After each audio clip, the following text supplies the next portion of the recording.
अब भने कार्यक्रम औपचारिक रूपमा सुरु भएको छ। जुम तथा फेसबुक लाइभद्वारा जोडिनु भएको सम्पूर्ण साथीहरूलाई स्वागत छ। म आजको सहजकर्ता प्रहरी नेपालको मेम्बर मेगा मास्केबाट सहभागी महानुभावहरूलाई नमस्कार। हरि नेपाल सफा, सन्तुलित र सुन्दर वातावरण बनाउने उत्साह भएका युवाहरूको एउटा खुला समूह हो। हामी विगत 1.5 वर्षदेखि विभिन्न वातावरणसँग सम्बन्धित मुद्दाहरूमा जागरण अभियान, अन्तर्क्रिया कार्यक्रम, वातावरणीय न्यायको विषयहरू लिएर प्रदर्शन गर्दै आइरहेका छौँ। जनता र सरकारलाई वातावरणप्रति संवेदनशील बनाउने अनि जिम्मेवार बोध गराउने र साथै युवाहरूलाई वातावरणीय मुद्दाहरूमा जागरण गराउनु हाम्रो मुख्य उद्देश्य हो। नेपालमा बाढी, पहिरो, हावाहुरी, महामारी आदि प्रत्येक वर्ष आउँछन् र ठूलो परिमाणको मानवीय, भौतिक एवं अन्य क्षति पुर्याएर जान्छन्। वर्षेनी हुने यस्ता विपत्तिबाट पनि पाठ नसिक्नु, पर्याप्त पूर्व तयारी नगर्नु र विपद सामना गर्न सरकारी र जिम्मेवार निकायहरू तयारी अवस्थामा नबस्नुका कारण प्रत्येक वर्ष हजारौंलाई घरविहीन बनाउँदै आएको छ। यसलाई मध्यनजर गर्दै हरिण नेपालले जल प्रकोप बारे अन्तर्क्रिया भुक्तभोगीहरूको आवाज नामक श्रृङ्खला लिएर आएको छ। हाम्रो यो पहिलो एपिसोड चाहिँ सिन्धुपाल्चोकको पहिरो र पीडितहरूसँग सम्बन्धित रहनेछ। आशा छ हामीसँग अन्तिमसम्म जोडिनुहुनेछ। यसै विषयमा कुराकानी गर्न हामीसँग आउनु भएको छ अनिश तिवारीज्यू र कमला पाखरिनज्यू। हजुरहरूलाई स्वागत छ। अब सुरु गरौँ छोटो परिचयबाट। अनिशजी, हजुरको बारेमा थोरै भनिदिनुस्। यो कान्तिपुर पब्लिकेसनमा काम गर्छु म, सिन्धुपाल्चोक जिल्लाको लागि जिल्ला रिपोर्टर को लागि काम गर्दै आएको छु। 5 वर्ष भयो र अहिले चाहिँ यो बाढी पहिरो र विशेष गरी यहाँ जिल्लामा हुने प्राकृतिक विपदको विषयमा चाहिँ अब अलि डिपली रिपोर्टिङ गरिरहेको छु। त्यही नै हो अहिले अब अरू कन्टेनरको विषयमा विषय प्रसङ्गलाई भन्दा। हजुर अहिले काठमाडौँमै हुनुहुन्छ है? म जिल्लामा अहिले रिपोर्टिङ गरिरहेको छु, जिल्लामै छु। ए हस् हस्, धन्यवाद। अब कमलाजी, हजुरको छोटो परिचय। नमस्ते सबैजनालाई। नमस्ते। मेरो बत्ती नभएर यो नेट प्रब्लम एकदम धेरै भइरहेको छ। म कमला पाखरिन, घर सिन्धुपाल्चोकमै रहेर जिल्ला संवाददाताको रूपमा कान्तिपुर टेलिभिजनमा विगत 1.5 वर्षदेखि काम गर्दै आइरहेको छु। हस्, धन्यवाद। अब पहिलो प्रश्न चाहिँ अनिशजीबाटै सुरु गरौँ। यो सिन्धुपाल्चोकमा भएको पहिरोको बारेमा चाहिँ हामीलाई थाहा भएको वा नभएको घटनाहरूलाई संक्षिप्त रूपमा भनिदिनुहोस् न अनिशजी। यो हाम्रो सिन्धुपाल्चोक चाहिँ हजुरको यो बाढी पहिरोको लागि एकदम नै प्रख्यात छ हजुर। अब यो भूकम्प अघिदेखि नै अब प्राकृतिक विपदहरू अब तिब्बती ताल फुट्नेदेखि लिएर भोटकेसी बाढीदेखि लिएर भूकम्प अब यो पहिरो यो ठाउँमै पछि नै छ। अब यो ठुल्ठुला घटनाको रूपमा उदाहरण दिँदाखेरि अब 71 साउन 17 जुरे पहिरोदेखि जुरे पहिरो, त्यसपछि यो 72 को भूकम्प, 73 को भोटकेसी बाढी। अहिले चाहिँ यो सालको घटनामा मात्र फोकस गरौँ होला, यो सालको पहिरोमा मात्रै अहिलेको लागि। यो सालको पहिरोमा यो सालको पहिरोमा मात्र फोकस गर्दाखेरि अब हजुरको भूकम्पपछि जुन जीर्ण भएको थिए, भूकम्पपछि जुन अब राष्ट्रिय पुनर्निर्माण प्राधिकरणको टोलीले जुन ठाउँलाई चाहिँ जोखिम पहिचान गरेर जानुभएको थियो, त्यो ठाउँमा चाहिँ अहिले अब बस्ती जोखिममा पर्ने, बस्तीमा ठुल्ठुला पहिरोहरू जाने। अब जस्तो अब अस्ति भर्खरको घटना हजुरहरूलाई अवगत नै छ। अब यो लिदीको घटना जसमा चाहिँ अब 36 जनाले चाहिँ अब ज्यान गुमाए र 3 जना अझै बेपत्ता छन्। अब 39 जना जम्मा बेपत्ता, यो 17 घरको 39 जना बेपत्ता भएकोमा अब लिदीको त्यो दुःखद घटना बाहेक पनि अब अरू लिदी जस्तै पहिरोमुनि बसिरहेको बस्ती धेरै नै छ। झन्डै 3560 अब परिवार असार मसान्तभन्दा अघि चाहिँ थियो भनेर त्यो प्रकारको डाटा प्राप्त भएको छ। अहिले चाहिँ अब फाइन्ड डाटा चाहिँ यति चाहिँ विस्थापित, यति चाहिँ पहिरोमुनि बसिरहेको छन् भने ठिक फ्याक्ट डाटा चाहिँ हामीले पाउन सकेका छैनौँ। अब यो स्थानीय तहले हामीलाई दिनुभएको छैन। अब यो पहिरोमुनि बसिरहेको बस्तीहरू धेरै नै छ। अब अहिले भएको भयानक घटना चाहिँ अब हालैको घटनालाई केन्द्रित गर्दा चाहिँ लिदीको घटना नै हो।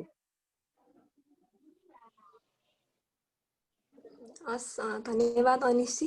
अब अर्को प्रश्न चाहिँ कमलाजीलाई। जुन यो पहिरो जानु अगाडि नै जुन ज्ञापन पत्र दिएको थियो नि कार्यालयहरूमा निकायहरूमा होइन त्यसको चाहिँ किन सुनवाई भएन अनि त्यसपछि चाहिँ त्यो ज्ञापन पत्र दिइसकेपछि चाहिँ अब के कस्तो आदेश अथवा व्यवस्थापनको तयारी गरिएको थियो कि केही पनि गरेको थिएन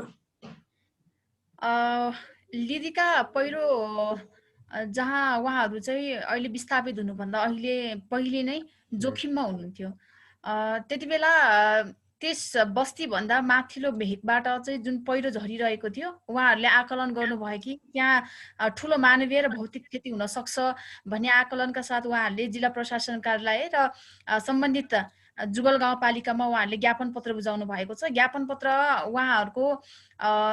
उहाँहरूले जुन साउन महिनाको अन्तिम फेजमा उहाँहरूले 23 गते समथिङ लाग्छ मलाई उहाँहरूले ज्ञापन पत्र बुझाउनु भयो ज्ञापन पत्र गाउँपालिकाले बुझाउँदाखेरि गाउँपालिकाले त्यसको कुनै पनि रेस्पोन्स दिएन उहाँहरूलाई त्यसपछि उहाँहरूले विपद व्यवस्थापन समिति जिल्ला प्रशासन कार्यालयमा आएर उहाँहरूले चाहिँ हाम्रो जिल्लाको प्रमुख जिल्ला अधिकारी सिडिओ साहब उमेश प्रसाद ढकालजीलाई चाहिँ उहाँहरूले ज्ञापन पत्र दिनुभयो र उहाँहरूले 172 परिवार चाहिँ पहिरोको उच्च जोखिममा रहेको र उहाँहरूलाई चाहिँ अर्कै ठाउँमा स्थानान्तरण गर्नका लागि चाहिँ माग गर्नु भएको थियो तर सायद पालिकाले अलि चासो दिनु भएको भए पालिकाले विपद व्यवस्थापन समितिलाई चाहिँ अलिकति घस्कचाउनु भएको भए उहाँहरूलाई स्थानान्तरण गर्न सकिन्थ्यो होला तर जिल्ला विपद व्यवस्थापन समितिले त्यहाँका व्यक्तिहरूलाई चाहिँ अलिक खुल्ला ठाउँमा अलि सुरक्षित हुने ठाउँमा बस्ती नजिकैको ठाउँमा स्थानान्तरण गर्नको लागि चाहिँ जिल्लाबाट 100 वटा टेन्ट पठाइयो तर त्यो 100 वटा टेन्टमा जम्मा 3 वटा टेन्ट मात्र उहाँहरूले प्राप्त गर्नुभयो मैले त्यहाँ पीडितहरूसँग कुराकानी गर्दाखेरि चाहिँ उहाँहरूले चाहिँ जम्मा टेन्ट चाहिँ जम्मा 3 वटा मात्र प्राप्त भएको अनि चाहिँ गाउँपालिकाले चाहिँ उपलब्ध गराएन हामीलाई र त्यो 3 वटा टेन्टमा र आफूहरूले नै सङ्कलन गरेर आफूहरूले नै जस्ताहरू हालेर चाहिँ उहाँहरू खुल्ला ठाउँमा बस्नु भएको थियो तर कारणवश उहाँहरू बिहान चाहिँ घरमा काम गर्न जाने बेलामा चाहिँ त्यसरी चाहिँ पहिरो आइपुग्दाखेरि चाहिँ त्यहाँ ठुलो मानवीय क्षति भौतिक क्षति पनि भएको हो कार्यान्वयनको चरणमा अहिले पनि विवादित अवस्थामा छ जिल्ला विपद व्यवस्थापन समितिले गाउँपालिकालाई दोष लाउने गाउँपालिकाले जिल्ला विपद व्यवस्थापन समितिले दोष लाउने आखिर स्थानीय सरकार पनि त्यहाँ चुकेको देख्छु म र जिल्ला विपद व्यवस्थापन समिति पनि चुकेकै देख्छु किनभने जिल्ला विपद व्यवस्थापन समितिले पठाएको टेन्ट सम्बन्धित पीडितहरूले चाहिँ पाएको छ कि छैन त्यो उहाँहरूले फलो गर्नुपर्ने थियो अब गाउँपालिकाले पनि त्यो लान सकिएन हेलिकप्टर चाहिँ हामीले सामान बोकेर लान नसक्ने हेलिकप्टर चाहिँ हामीले नपाएको अवस्था कोभिडको कारणले भनेर उहाँहरूले हरेक कारणलाई चाहिँ कोभिडलाई नै देखाइरहनु भएको छ कि कता कता गाउँपालिका चुकेकै कारणले गर्दाखेरि अहिले चाहिँ यो लिदिवासीले यति ठुलो मानवीय र भौतिक क्षति जुन ठाउँमा उहाँहरू चाहिँ फर्किनै नचाहने गरी त्यो मनमा चाहिँ उहाँहरूलाई घाउ लागेको छ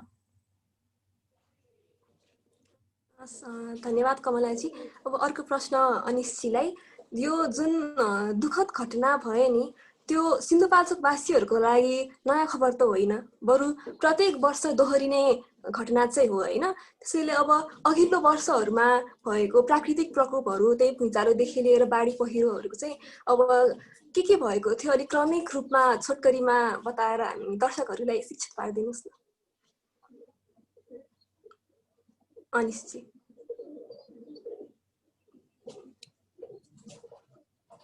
अनिशजीको म्युटमा छ है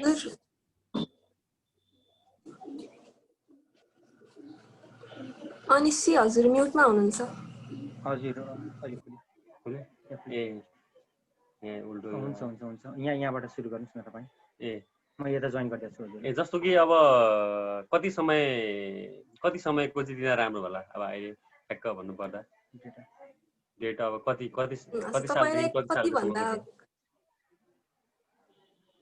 कति महत्त्वपूर्ण छ जस्तो लाग्छ भन्न अलि औचित्य हुन्छ जस्तो लाग्छ त्यहीँदेखि सुरु गर्नुहोस् न जस्तो कि अब हाम्रो सिन्धुपाल्चोक चाहिँ यो दुर्भाग्य भन्ने या सौभाग्य भन्ने या त्यसलाई के रूपमा दिने अब बाढी पहिरोको रूपमा चाहिँ प्रख्यात छ हजुरलाई मैले अहिले भनि नै हालेँ अब 71 साल भन्दा अघिदेखि चाहिँ अब यो सुनकोशी र भोटकेशी नदीमा धेरै ठुल्ठुला दुर्घटनाहरू भए झनै 8वटा दुर्घटना भए त्यसमा अब सयौंले ज्यान गुमाए त्योभन्दा पछि 71 सालदेखि यता 71 साल साउन 17 गते जुन एसियाकै तेस्रो ठुलो पहिरो थियो त्यो पहिरोमा अब 200 जनाको त च्यान नै बन्यो 33 जना स्कुले बालबालिका सहित अब झनै 7 वटा गाउँ नै बिलय भयो त्यो पहिरोमा। 36 दिन ताल थुन्यो।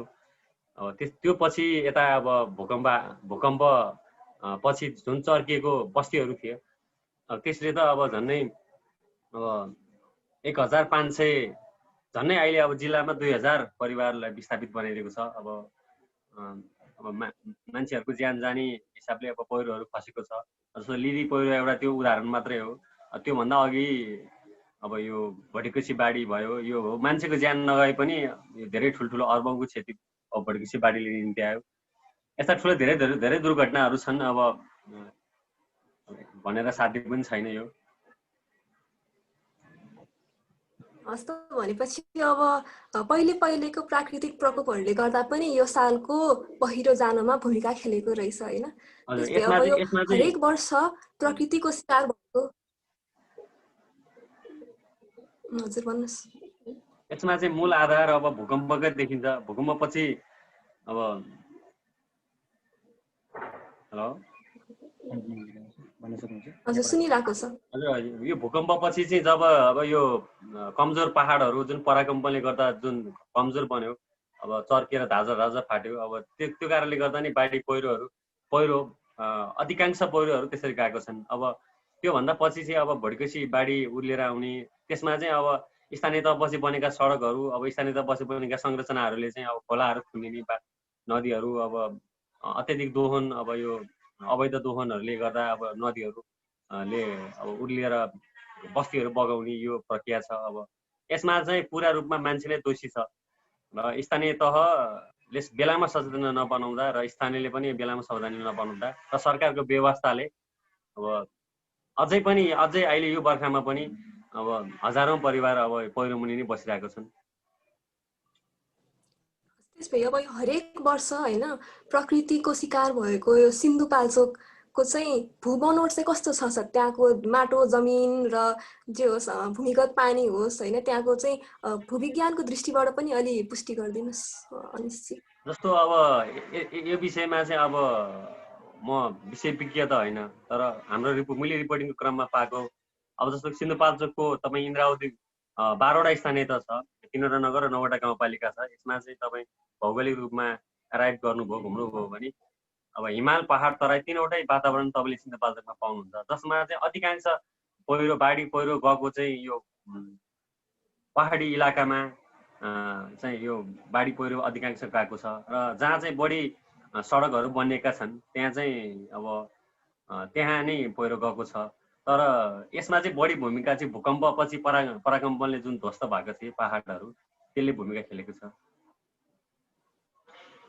त्यसपछि यहीसँग मैले जोडेर कमलाजीलाई सोध्न चाहे कि यो हरेक वर्ष जुन प्रकोपहरूले गर्दा भुक्तभोगीहरू चाहिँ एउटै समूह हुन्छ हरेक वर्ष?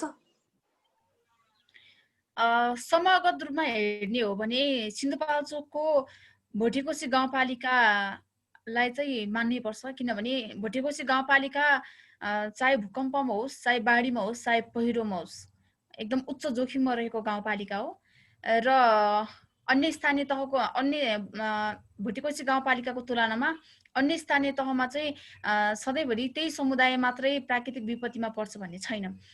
किनभने लिलीमा चाहिँ भूगर्भविदहरूले त्यहाँ जोखिम छ, त्यहाँको चाहिँ जमिनहरू फाटेको छ भनेर चाहिँ त्यो नम्बर 2 नम्बरमै क्लस्टर गरिएको थियो। त्यति बेला कार्यक्रम आयो, 16 करोडभन्दा बढीको कार्यक्रम आयो, तर कार्यक्रम गर्न सकिएन। त्यहाँ जुन त्यहाँका भूबनोटलाई चाहिँ भनौँ न संरक्षणको लागि जुन कार्यक्रम गर्नुपर्ने थियो त्यो भएन। तर त्यो एउटा इक्वलको हिसाबले सधैँभरि एउटै समुदाय मात्रै चाहिँ प्राकृतिक विपत्तिको शिकार पर्छ भन्दा चाहिँ भटेकोसी गाउँपालिका भन्दा चाहिँ फरक पर्दैन। भनेपछि भटेकोसी गाउँपालिकामा चाहिँ हरेक वर्ष भइरहेको छ भन्नु खोज्नु भएको? हरेक वर्ष सुख पहिरो र वर्षातको समयमा बाढी पहिरो या भूकम्पको बेला होस्, भूबनोटको हिसाबले अलिकति भटेकोसी गाउँपालिका चाहिँ सिन्धुपाल्चोकको मात्र होइन, नेपालकै कन्टेक्स्टमा चाहिँ उच्च जोखिममा परेको पालिका हो। अब भटेकोसी गाउँपालिकाकै कुरा गर्दा चाहिँ यिनीहरूले कसरी यस्तो खतरनाक स्थितिलाई हरेक वर्ष कसरी झेल्छन्? के को भरमा जीवन चलाइरहेका छन्? भुटेकोशी गाउँपालिकाका अधिकांश मान्छेहरू मैले रिपोर्टिङ गर्ने क्रममा एक त उहाँहरू आफ्नो थाकथलो चाहिँ छोड्न चाहनुहुन्न, जस कारणले गर्दाखेरि उहाँहरू प्रत्येक वर्ष बाढी आउँछ, उहाँहरू चाहिँ भाग्नुहुन्छ, अन्यत्र बस्नुहुन्छ। अब यो वर्ष पनि 155 जना लार्साका 62 परिवार तातोपानी भन्सार कार्यालयमा चाहिँ 1.5 महिना उहाँहरूले चाहिँ त्यो ठाउँमा आश्रय लिनु पर्यो, शरणमा बस्नु परेको अवस्था। अहिले फेरि उहाँहरू त्यही जोखिम स्थल ठाउँमा जहाँ चाहिँ 13वटा घर बगिएर अन्य घरहरू सबै जोखिममा छ बाढीका कारण। अहिले पनि उहाँहरू जुन बाढीले ध्वस्त भएको ठाउँ छ त्यही ठाउँमा गएर फर्केर बसिरहनु भएको छ, किनभने उहाँहरूको लागि अन्य ठाउँमा लगेर राख्ने स्थानान्तरण गर्ने ठाउँ नै छैन भुटेकोशी गाउँपालिकामा। र अर्को भनेको भुटेकोशी गाउँपालिकाको वडा नम्बर 3 पाउ गुम्बाका 25 परिवार एकै ठाउँमा बसिरहनु भएको छ। पहिरोले बस्ती तान्न थालिसकेको छ। उहाँहरू बेलुकाको समयमा एउटा समुदाय नै सँगै बसेर 10-15 घर 10-15 घर चाहिँ समूहमा बसेर उहाँहरू त्यसरी खाना खाइरहँदाखेरि कोभिडको उत्तिकै जोखिम छ उहाँहरूलाई, र पहिरोले घर लाने त्यस्तै जोखिम छ। भुटेकोशी गाउँपालिकाका स्थानीयले त्यहाँको त्यो जोखिम मोल्नु भनेको उहाँहरूले आफ्नो पुरानो थलोलाई चाहिँ छोड्न सक्नु भएको छैन, जस कारणले गर्दाखेरि उहाँहरू प्रत्येक वर्ष प्राकृतिक विपत्तिबाट आफन्त गुमाउनुहुन्छ, आफ्नो धनजन गुमाउनुहुन्छ, तर फेरि त्यही ठाउँमा फर्किनुहुन्छ। त्यसै मैले अनिश्चितलाई चाहिँ के सोध्न चाहेँ भने हामी अघिदेखि प्राकृतिक प्रकोपहरूको कुरा गर्दैछौँ नि, अब के यो पुरै प्राकृतिक कारणले नै गर्दा मात्र भएको हो त? अब यसमा अरू अव्यवस्थित मानव सभ्यतादेखि लिएर अनुसन्धान रहित पूर्वाधारहरू चाहिँ कस्तो कारक बनेका छन्? जस्तै भुटेकोशीकै कुरा गर्नुभयो भर्खर कमलाजी, त्यहाँ हाइड्रो पावर प्रोजेक्टहरू छन् होइन, अनि अरू सुरुङहरू मेरम्चीहरूको पनि त्यहाँ टन्नै छन्। यिनीहरूको चाहिँ बारेमा पनि जोडेर अलिकति विश्लेषण गरिदिनुहोस् न। जस्तो कि अब सिन्धुपाल्चोकको कन्टेक्समा हेर्दाखेरि चाहिँ अब हजुरको अब अहिले कमलाजीले नि भन्नुभयो जस्तो भुटेकोशी गाउँपालिका, जुगल गाउँपालिका, बारबिसे नगरपालिका 3टा स्थानीय तहमा चाहिँ भएको यो भूगोलको बनोट चाहिँ अब यहाँ खास अहिले अब बाढी पहिरो निम्तिएको चाहिँ हजुरलाई मैले अहिले हजुरले भन्नुभएको कुरालाई नै म जोड्छु यसमा। जस्तो कि बारबिसे नगरपालिकाका यो नदी छेउका बेल्टहरू जस्तो कि भुटेकोशी, सुनकोशी नदीका बेल्टहरू र हजुरलाई म अब सरस्वती सूक्ष्म रूपमा भन्न चाहन्छु। जस्तो कि हाम्रो सिन्धुपाल्चोकमा भएका अब स्थानीय तहमा चाहिँ अब सडकको कारण यो स्थानीय तहपछि बनेका दर्जनौँ सडक जथाभावी लगेका सडक, प्राविधिक टेस्ट बिना लगेका सडकले पहिरो निम्तिएका छन्, एउटा त्यो कारण भयो। अर्को कारण चाहिँ अब प्राकृतिक रूपले भएको घटनाहरू चाहिँ एकदम ठुला घटना छन् र त्यसले ठुलो क्षति पनि निम्तिएको छ। तर त्योभन्दा स्थानीय तहपछि जुन बनेका अधिकांश सडकहरू छन्, जथाभावी लगेका सडकहरूले अब दुर्घटना निम्तिएको देख्न पाइन्छ। जस्तो प्राकृतिक आफै बनेको घटना चाहिँ एकदमै कम छ। जस्तो तपाईँलाई उदाहरण दिन चाहे अब सुनकोशी नदी, भुटेकोशी नदी यो बारबिसे नगरपालिका र भुटेकोशी गाउँपालिका हुँदै बग्छ। अब भने यो ब्रह्मायणी नदी चाहिँ हजुरको बलेफी जुगल साइड हुँदै बग्छ, जसमा अब आयोजनालाई दोष थुपारेर आयोजनालाई पनि दोष थुपार्ने ठाउँ छ। अब कुनै आयोजनाहरूले फल्ट पनि गरेका छन्, आयोजनाकै कारणले नभएको भन्ने पनि होइन। तर सबै ठाउँमा चाहिँ आयोजनालाई दुहुने गाई बनेर हिँड्दा स्थानीयले चाहिँ अब आफ्नो थातो थलो छोड्न नचाहने एउटा पक्ष स्थानीयको पक्ष एउटा, सरकारले त्यसलाई व्यवस्था गर्नु अर्को दोस्रो पक्ष, तेस्रो अब आयोजनालाई दुहुने गाउँ बनाएर आयोजनालाई मात्र दोष दिने तेस्रो पक्ष। यसमा अब धेरै नै विकृतिहरू छन्। यो बिचमा चाहिँ सरकारले समन्वय गर्नुपर्ने हो सबै कुराहरू बिचमा। अब यसमा चाहिँ अब आयोजनालाई मात्र दोष देखाउने पनि सकिन्न र स्थानीयलाई मात्र दोष देखाउन पनि सकिन्न र सरकारलाई मात्र दोष दिन नै सकिन्न। अब यो विषयमा एउटा समन्वयको भूमिका जुन हुनुपर्थ्यो त्यो अभाव देखिएको छ।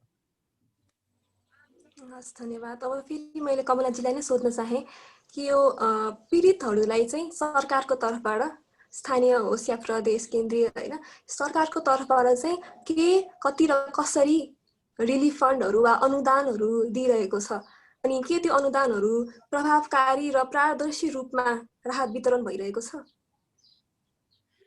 सिन्धुपाल्चोकको अहिलेको 2 महिनाको बिचमा भएको घटनाक्रमलाई हेर्नु पर्दाखेरि बारबिसे नगरपालिका, भुटेकोशी गाउँपालिका, पाँचपोखरी थाङपाल गाउँपालिका र जुगल गाउँपालिका यी 3 ठाउँमा चाहिँ मानवीय र भौतिक क्षति भएको छ। र सरकार चाहिँ त्यति बेला जति बेला चाहिँ जनताको सामु हुँदैन, त्यति बेला जनताको सामु हुँदैन, जति बेला चाहिँ जनताले सरकार खोजिरहेको हुन्छ त्यति बेला हुँदैन सरकार। जनताले प्रत्येक पटक आफ्ना प्रतिनिधिलाई या सरकारवाला निकाय या स्थानीय तह जिल्ला विपद व्यवस्थापन समिति या समाजका अगुवाहरूलाई उहाँहरू पटक पटक भन्ने गर्नुहुन्छ, जोखिम छ, यो ठाउँबाट चाहिँ हामी अन्तै जान पाए हुन्थ्यो।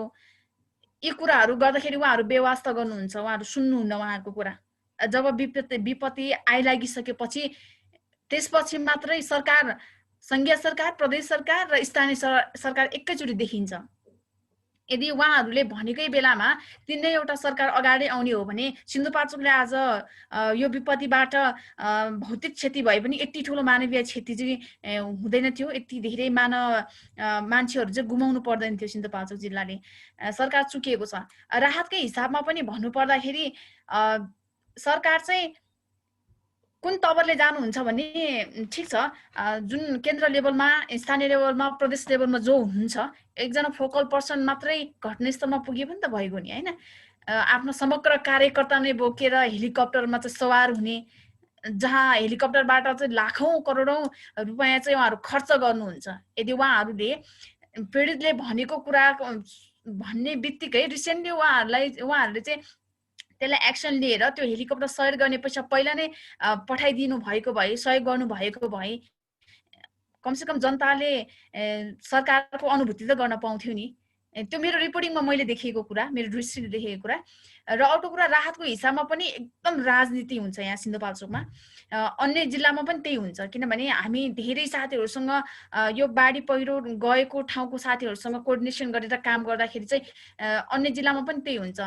त्योभन्दा अगाडि चाहिँ त्यहाँका पीडितको लागि एउटा ट्रेन लाने मान्छे हुँदैन, एउटा ट्रेन लाने कुनै पनि पार्टी पनि हुँदैन, सरकार पनि हुँदैन। तीन तहको सरकार पनि हराएकै हुन्छ, जिल्लामा रहेका प्रतिनिधित्व गर्ने पार्टीहरू पनि हराएकै हुन्छ। तर जब विपत्ति आइपर्छ तब हेलिकप्टरमा सवार भएर जाने, तब एकदम पार्टीगत रूपमा यो पार्टीले भन्दा मेरो पार्टीले चाहिँ बढी राहत लानुपर्छ, एकदम कम्पिटिसन हिसाबमा चाहिँ उहाँहरूले राहत लानुहुन्छ। अनि पीडितले के भन्नुहुन्छ, हामीलाई 100 थान चाहिँ सोलर पठाएको भनेर दाताले भनेको छ भन्नुहुन्छ उहाँहरू, हामीलाई यति थान चाहिँ खाद्यान्न पठाएको भन्नुहुन्छ। तर पीडित के भन्छन्, हामीले आदि पनि पाएको छैनौँ, राहत कहाँ हरायो भनेर प्रश्न गर्नुहुन्छ क्या उहाँहरू। गुनासो त्यहाँ पनि छ, किनभने राहत त आयो तर त्यो राहत पनि भनौँ न पारदर्शी रूपमा चाहिँ वितरण भएको चाहिँ छैन। पीडितले भनेअनुसार, पीडितको चाहिँ भनाइलाई मैले कोट गर्नु पर्दाखेरि चाहिँ उहाँहरूले जुन राहत चाहिँ उहाँहरूको नाममा भनेर आएको छ त्यो राहत चाहिँ उहाँहरूले पारदर्शी रूपमा चाहिँ पाएको छैन। र सम्बन्धित निकायलाई जवाफ माग्दाखेरि चाहिँ सम्बन्धित निकायले अर्को ठाउँमा पनि जोखिम भएको कारणले गर्दाखेरि तपाईँहरूको ठाउँमा आएको के अरे ट्रेनलाई या सोलरलाई चाहिँ हामीले अर्को ठाउँमा लगेर चाहिँ वितरण गर्यो भनेर उहाँहरूले त्यस्तो जवाफ दिने, पीडितहरूले चाहिँ हामीसँग त्यस्तो गुनासो गर्नुहुन्छ। र अहिले फन्डको हिसाबमा जिल्ला विपद व्यवस्थापन समितिले 10 लाख रुपियाँ चाहिँ छुट्याएको छ बाढी पहिरो पीडितको लागि भनेर। र त्यसमा पनि 1,09,000 चाहिँ उहाँहरूले राहत स्वरूप क्यास चाहिँ दिनुभएको छ। त्यसमा टेन्ट र अन्य सामग्रीहरू दिनुभएको छ। र जिल्लामा रहेका एनजिओ आइएनजिओहरूसँग बसेर जस्तै टुकी सङ्घ Sunkoshi, Nepal red cross society, जनहित ग्रामीण सेवा समितिसँग कोअर्डिनेसन गरेर चाहिँ उहाँहरूले अहिले जहाँ स्थानान्तरण गर्न लागि छ त्यो ठाउँमा चाहिँ अब व्यवस्थित पारेर टेन्ट बनाउनको लागि चाहिँ सहयोग गरिरहनु भएको छ। र अब मृतक भनेर घोषणा पनि गरिएको अवस्था छैन, किनभने सिन्धुपाल्चोकको असारमा गएको पहिरो जम्बु र खाद्दल र भोटेकोसीमा चाहिँ एकजनालाई मात्रै मृत घोषणा गरिएको छ। बेपत्ता 3 जना अझै पनि बेपत्ताकै नाममा रहेको छ। र जम्बुमा 17 जना अझै बेपत्ता रहेका छन्। 3 जनालाई चाहिँ मृत घोषणा, 2 जनालाई मृत घोषणा गरिएको थियो। मृत घोषणा गरिएको परिवारलाई प्रति परिवारलाई कार्यक्रियाका लागि भनेर 1 लाख रुपियाँ दिएको छ। बेपत्ता परिवारलाई अहिलेसम्म मृत घोषणा गर्न नसक्दाखेरि उहाँहरूले चाहिँ राहत पाउन सकिरहेको अवस्था छैन। लिगीकै कन्टेक्स्टलाई भन्नुपर्दाखेरि पनि अहिलेसम्म 39 जना मध्ये 36 जनाको शव फेला परेको छ। ती परिवारलाई कार्यक्रियाको लागि गाउँपालिकाले र जिल्ला विपद व्यवस्थापन समितिले चाहिँ फन्ड दिनु भएको छ। तर अझै 3 जनालाई चाहिँ मृत घोषणा नगर्दाखेरि ती परिवारले चाहिँ राहत पाउन सकिरहेको छैन। धन्यवाद कमलाजी, हजुरको कुरा मलाई साह्रै इन्ट्रेस्टिङ लाग्यो होइन। यहीसँग अलि सम्बन्धित मैले अनिशजीलाई फेरि सोध्न चाहेँ कि यी समस्याहरू समाधान गर्न सरकारी तर्फबाट अनि सिडिओ कार्यालयहरू हुन्छ, डिस्ट्रिक्ट डिजास्टर म्यानेजमेन्ट कमिटी अथवा नेचुरल डिजास्टर रेस्क्यु कमिटीहरूको चाहिँ के कस्तो जिम्मेवारी र भूमिकाहरू छ। अनि यो साथै चाहिँ अब विस्थापित परिवारहरूलाई चाहिँ पुनर्वासन गर्नको लागि के कस्तो योजना छ, अहिले अस्थायी र स्थायी रूपमा कस्तो योजना छ अनिशजी? जस्तो अब यो विपत्ति, अब यसको लागि पनि यो पुरानो घाउ भने जस्तै प्रकारको पुरानै घटनाहरू कोट्याउनु पर्ने देखिन्छ। अब 71 साल साउन जुरे पहिरोदेखि मैले प्रसङ्ग कोट्याउन चाहेँ। जुरे पहिरोदेखि यो जम्बूको बाढीदेखि लिएर लिदी पहिरोसम्म आइपुग्दाखेरि अब सयौँले ज्यान गुमाए, कयौँ बालबालिका अनाथ भए, बाबुआमा गुमाए। तर उनीहरूले पाउने राहत पुनर्वासको जुन जुन सपना देखाइएको थियो त्यो सपना त अब सपनामै सीमित रहेको छ। जस्तो हजुरलाई मैले अब स्थानीय तहहरूमा चाहिँ 3 नगर र 9वटा गाउँपालिकामा जुन जुन ठाउँमा विपद भयो, अब उनीहरूले गरेको कुरा चाहिँ म हजुरलाई डिटेल रूपमा म अहिलेसम्म उहाँहरूले गर्नुभएको कुराहरू म सरसर्ती भन्छु। जस्तो सुनकोशी र भोटकोशी क्षेत्रमा सुनकोशी भोटकोशी क्षेत्रमा देखि लिएर लिदी पहिरोसम्म आइपुग्दाखेरि सरकारले दिएको र सरकारले गरेको प्रष्ट देखिने हो भने त्यही अस्थायी टेन्ट पाल अरू राहत वा जिल्ला जैविक प्रको उद्धार समितिबाट आएको टेन्ट पाल लगेर बाँड्ने र खाद्यान्न दिने। त्योभन्दा अरू नयाँ अब एकीकृत बस्तीको विभिन्न सपनाहरू देखाइएको छ। त्यो सपना चाहिँ अब जुरे पहिरो नजुरे पीडितले पाए एकीकृत बस्ती। हजुरलाई मैले प्रसङ्ग कोट्याउँदै ल्याएँ। जुरे पहिरोको 71 साल साउन 13 गते जुन जुरे पहिरो आयो, त्यो जुरे पहिरोमा झन्डै 33 बालबालिका सहित झन्डै 200 जनाले ज्यान गुमाए। उनीहरूलाई एकीकृत बस्तीको आश्वासन दिएको थियो 2.25 करोड दाताले दिएको रकम, जुन अब अहिलेसम्म सरकारकै खातामा छ, सरकारले लुटेर राखेको छ। त्यो रकम 7 वर्ष भयो अहिलेसम्म खातामै थन्किएको छ। न जुरे पीडितले त्यसको अनुहार देख्न पाएका छन्, न एकीकृत बस्तीको नै अनुहार देख्न पाए, न अब अरू निजी अरू सहयोगी दाताहरूले पाएको राहत त पाए, तर अरू सरकारले जुन एउटा सरकारको अनुमति दिलाउनु पर्थ्यो त्यो पनि यो भूकम्प पीडितको अनुदान लिएको हुनाले जुरे पीडितको रकम नपाउने भनेर त्यो प्रकारको एउटा आइडिया लाएर सरकारले त्यो पनि कब्जा गरेर राखेको छ। र अब जस्तो जम्बूको बाढीमा जाउँ, जम्बूको बाढीमा को केसमा पनि जुन अब कमलाजीले भनि नै हाल्नुभयो, अब बेपत्ताहरूले सब नभेट्दाखेरि अब अरूले राहत पाएर अब त्यहाँ झन्डै अब 1 दर्जन परिवार यस्तो विपन्न परिवार छन् त्यो जम्बूमा जसले चाहिँ घर बनाउने हैसियत छैन उनीहरूको। अब उनीहरू अब त्यो भत्केकै टहरालाई टाकटुक बनाएर आफन्त गुमाउनुको पीडा त छँदैछ, त्यही घरमा अब एडजस्ट गरेर बसिरहेछन्। त्यसको लागि सरकारले खासै नयाँ योजना टेन र चामल दिनु बाहेक अरू खासै नयाँ केही गरेको देखिँदैन। ठ्याक्कै सेम केस अब यो लिदीको पहिरोमा छ। उहाँहरूलाई बाँस खर्कमा लगेर राखेको छ, जुगल एकै बाँस खर्क जुन अब वनकै क्षेत्रमा पर्थ्यो। यो लिदी पहिरो जानुभन्दा अगाडि पनि उहाँहरू त्यहीँ गएर बस्नुभएको थियो, वनले लखेटेपछि फेरि आएर बस्नुभयो। अब उहाँहरूको 5 वर्ष भौतारिएपछि फेरि बाँस खर्कमै पुग्नु भएको छ। अब परिवार गुमाउनुको पीडा छँदैछ, त्यही माथि बाँस खर्कमा अब त्यो टेनमा अब त्यहाँको पीडित रेशम दोङसँग र अरू पीडितसँग अहिले पनि हामीले कुरा गर्न सकिन्छ। उहाँहरूसँग कुरा गर्दाखेरि अब टेन आकाशको पानी सिधै ओछ्यानमा आइपुग्छ। एउटा कुनामा न खाना पकाउने ठाउँ छ, चामल 1 बोरा 2टा टिनमा 1 बोरा चामल दिएको छ। अब खाना पकाउनलाई 10-15 मिनट हिँडेर उहाँ सेलाङ गाउँ पुगेर गुहार मागेर ल खाना पकाउनु पर्यो हजुर भनेर रोएर खाना पकाउन खानुपर्ने अवस्था छ। आफन्त गुमाउनुको पीडामाथि सरकारले झनै पीडा सुरक्षाको अनुभूति, अभिभावकत्व अनुभूति, बाबुआमाको अनुभूति त्यो दिलाउन सकेको देखिँदैन। अब अरू अनाथ बालबालिकाहरू जसले पहिरोमा बाबुआमा गुमाए उनीहरूको बिजोगको कुरा गरेर साथ दिनै छैन। अब त्यहीँ लिदिमै भएको 14 बालबालिका जुन मैले नै रिपोर्टिङ गरेको थिएँ, अब त्यो रिपोर्टिङ गरेपछि पूर्व मन्त्री मोहनबहादुर बस्नेतज्यूले र अब सभामुखज्यूले अब बालबालिकालाई अभिभावकत्व ग्रहण गर्ने भनेर प्रतिबद्धता गर्नुभयो। अब गाउँपालिकाले जिम्मा लिने भनेर पनि अब केही सञ्चार माध्यम आएपछि, तर अब त्यो बालबालिकाले पाउनु पर्ने त्यो गर्भवती, त्यहाँ गर्भवतीहरू छन्, त्यो विस्थापित परिवारमा गर्भवतीहरू छन्, बालबालिकाहरू छन्, उनीहरूले पाउनुपर्ने पौष्टिक आहार पनि दिएको छैन र उनीहरूले पाउनुपर्ने सुरक्षा जुन त्यो न्यानो घरमा बस्न पाउने अनुभूति पनि पाएको छैन। यो एक प्रकारले हेर्दाखेरि अब यो सरकारको आलोचना मात्र गरे जस्तो देखिन्छ, स्थानीय तहको आलोचना मात्र गरे जस्तो देखिन्छ। हो, उहाँहरूले आफ्नो तर्फबाट प्रयास गरिरहनु भएको छ, तर हाम्रो दृष्टिकोणले हेर्दाखेरि चाहिँ अब उहाँहरूको कुरा सुन्दाखेरि विस्थापितको त्यो प्रत्यक्ष दृश्य हेर्दाखेरि र उहाँहरूको विस्थापितको गुनासो सुन्दाखेरि चाहिँ सरकारले खासै जुन अब त्यो सुरक्षाको अनुभूति दिनुपर्ने हो त्यो दिएको देखिँदैन। अब अहिलेसम्म त्यही टेन र पाल मात्रको अवस्था त छैन, लिदी पहिरो गएको धेरै समय भइसकेको छ। अब विस्थापितहरूलाई बाँसघरका सार्ने भनेको छ, तर लिदीकै हिसाबमा हेर्दाखेरि पनि लिदीका घरका एकजना मात्र आएर बसेका छन् बाँसघरकोमा, किनभने त्यहाँ आएर बस्नलाई परिवारले बस्ने ठाउँै छैन। ट्रेनमा आएर बसेर खाना सधैँ अरूको घरमा गएर पकाएर त सकिँदैन, त्यो स्थायी बसोबासको कुनै वातावरण भएन। लिदी पहिरोमै बसिरहेको छन्। अब त्यहाँको बालबालीको अवस्था त्यस्तै दयनीय छ, गर्भवती महिलाहरू छन्। अब त्यहाँको स्थिति एकदम भयावह दर्दनाक छ। यसलाई चाहिँ अब सरकारले मलम लगाउनुको सट्टा खोइ मलम लगाउनलाई खासै केही नयाँ योजना लिएको देखिँदैन। अस्थायी जुन अहिले हजुरले भन्नुभएको छ अस्थायी योजना, अस्थायी काम पनि खासै त्यो चित्त बुझ्दो देखिँदैन। धन्यवाद अनिसी। यो निकै नै दुर्भाग्यवश तथ्य हो जुन सिन्धुपाल्चोकमा भइ नै रहेको छ। तर अब यो पुनर्वासनको योजना बनाउँदाखेरि चाहिँ कतिको अब पछि बनाउँदाखेरि चाहिँ कतिको वातावरण मैत्री हुन्छ जस्तो लाग्छ तपाईँलाई? किनभने अब एउटा पुरै वन फटानी गरेर त्यही पुनर्वास गर्यो भने त फेरि अर्को पहिरो जाने समस्या आउँछ होइन? त्यसैले वातावरणीय असरहरूलाई चाहिँ कतिको मध्यनजर गरिन्छ जस्तो लाग्छ? जस्तो हजुरलाई मैले यो ठ्याक्क हजुरले सान्दर्भिक कुरा ल्याउनु भयो। अब हजुरलाई मैले एउटा उदाहरण दिन चाहेँ, जस्तो कि पुनर्वासको जुन प्रोग्राम छ, यो पहिला पनि अब यो जुगल क्षेत्रमा अब जुन विस्थापितहरू यो बाँसघरकमा पहिला नै आएर बसेका थिए सेलाङमा, उनीहरूको लागि एकीकृत बस्ती त्यहाँ बनाइयो। वन क्षेत्रमा एकीकृत बस्ती बनाइयो, वनभन्दा अलि माथि। र पछि झन्डै 25-26 वटा एकीकृत बस्ती बनाएको छन् विस्थापितहरूको लागि।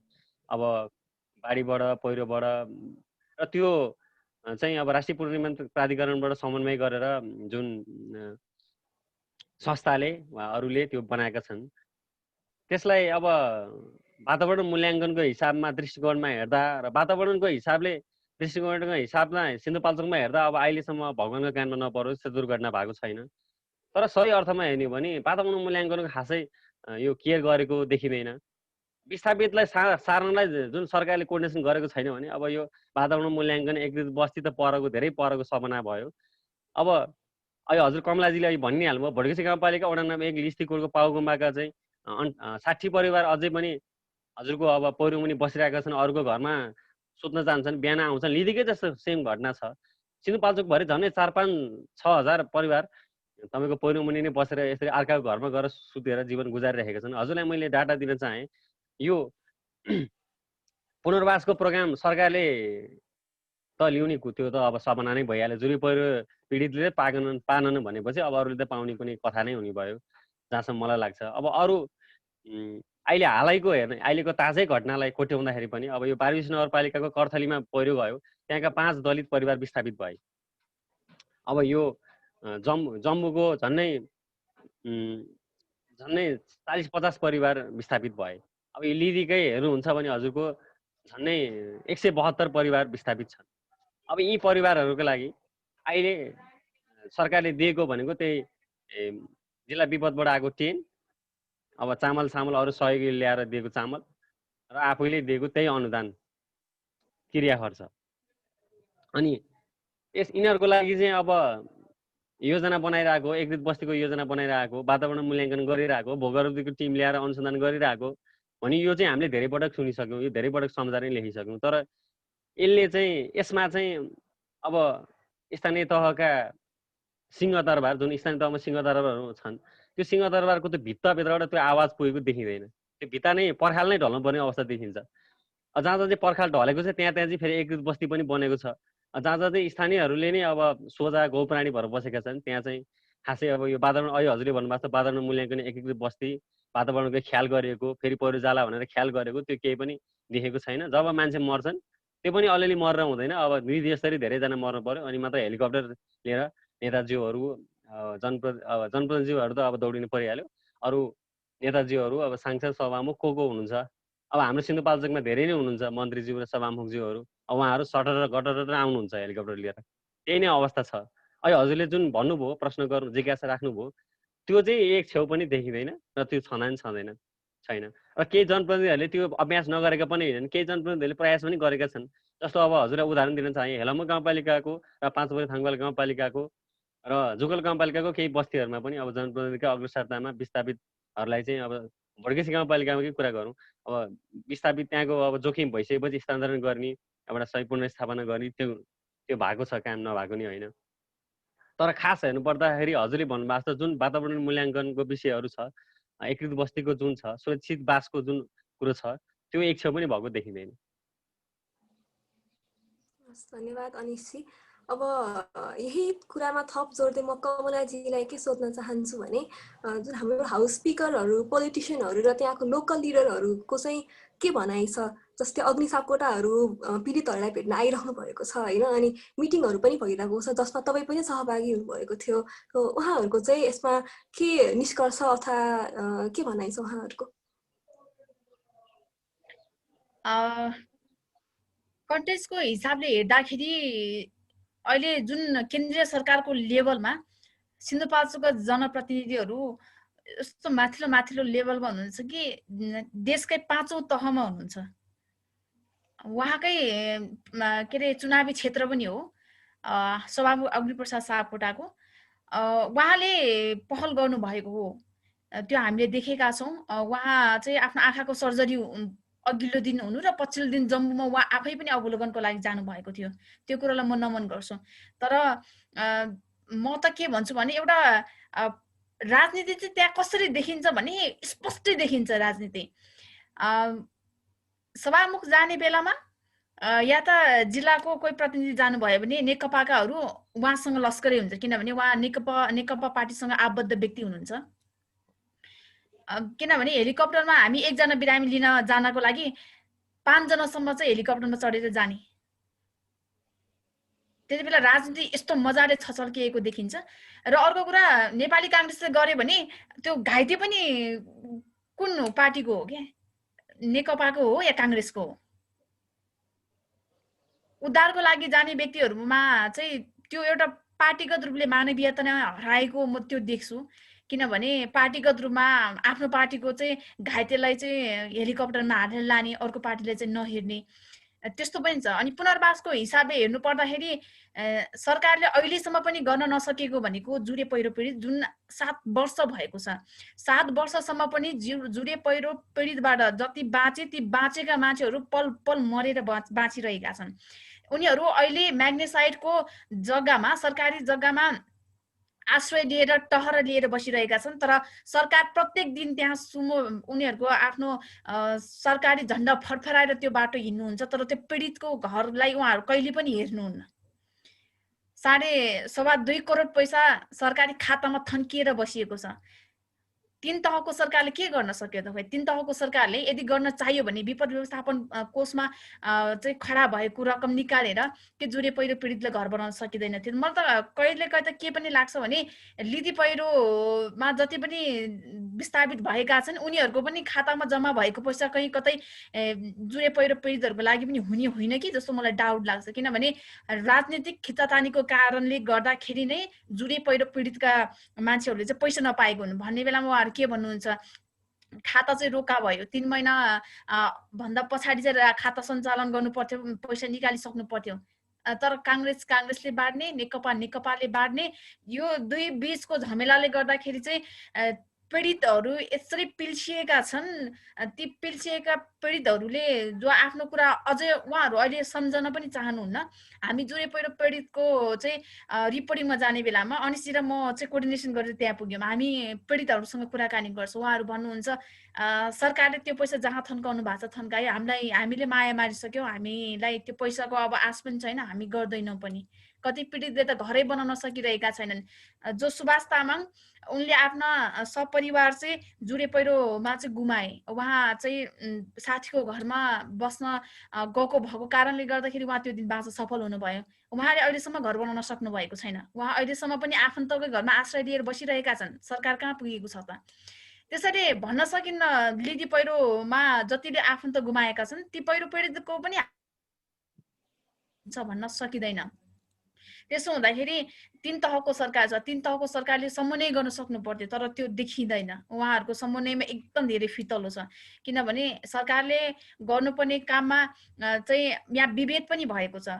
जम्बू र खादलको जुन विस्थापित परिवारलाई चाहिँ प्रदेश सरकारले घर बनाइदिने, अनि त्यस पश्चात लिदी पहिरो विस्थापित परिवारलाई चाहिँ प्रदेश सरकारले अहिलेसम्म घर बनाइदिने भनेर घोषणा गरिएको छैन। के सिन्धुपाल्चोक जिल्लाको जम्बू र खादल मात्रै प्रदेशभित्र पर्ने हो त?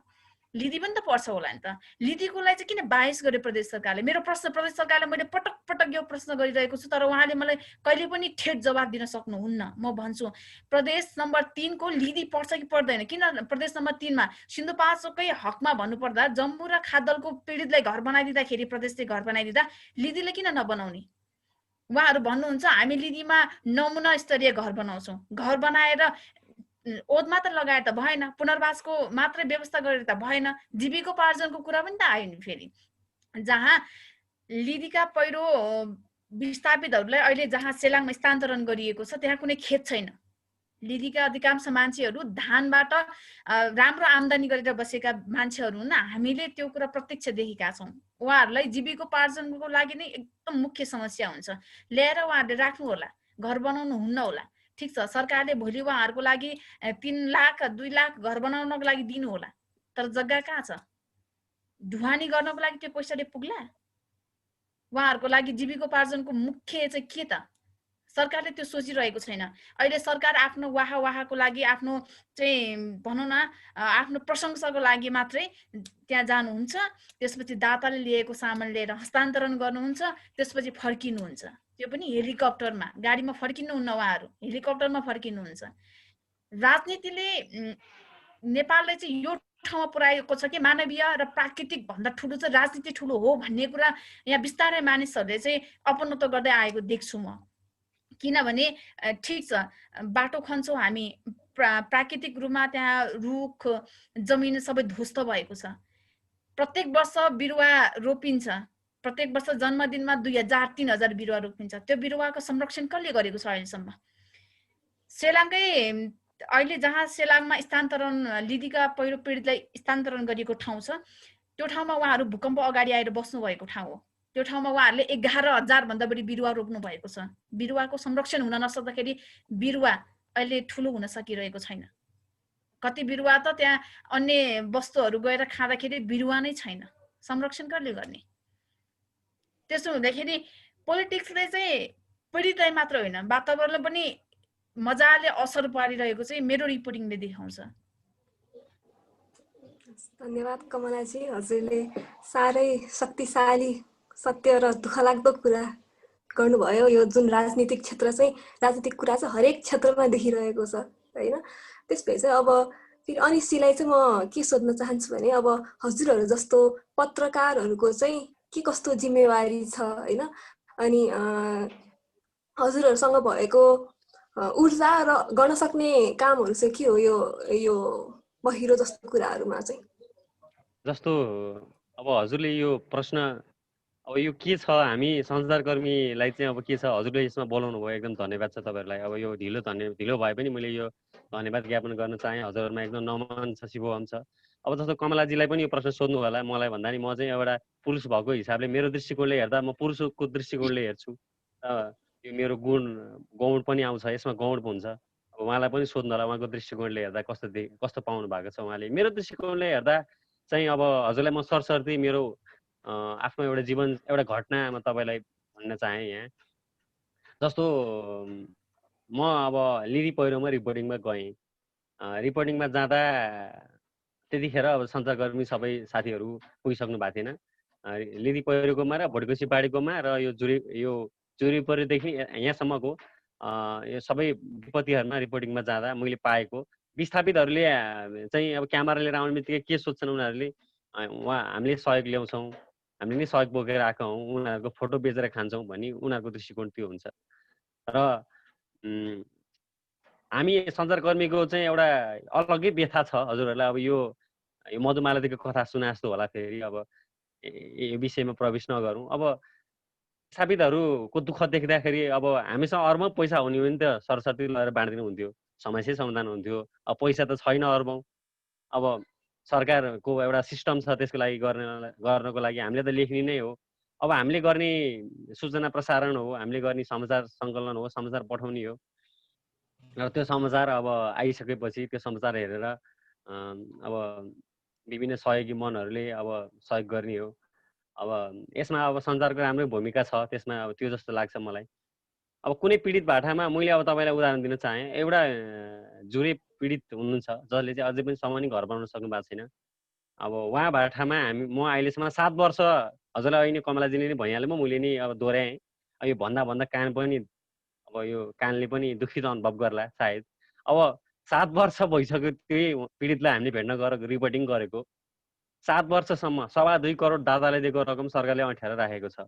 भूकम्प पीडितको अनुदान लिदिको के अरे जुरे पीडितको र अनुदान अब भूकम्प पीडितको अनुदान दियो भने चाहिँ जुरे पीडितको अनुदान नदिने भनेको कारणले कुनै कतिपय जुरे पीडितहरूले भूकम्प पीडितको अनुदान पनि लिएको छैन, लिनु पाएनन् जुरे पीडित भनेर।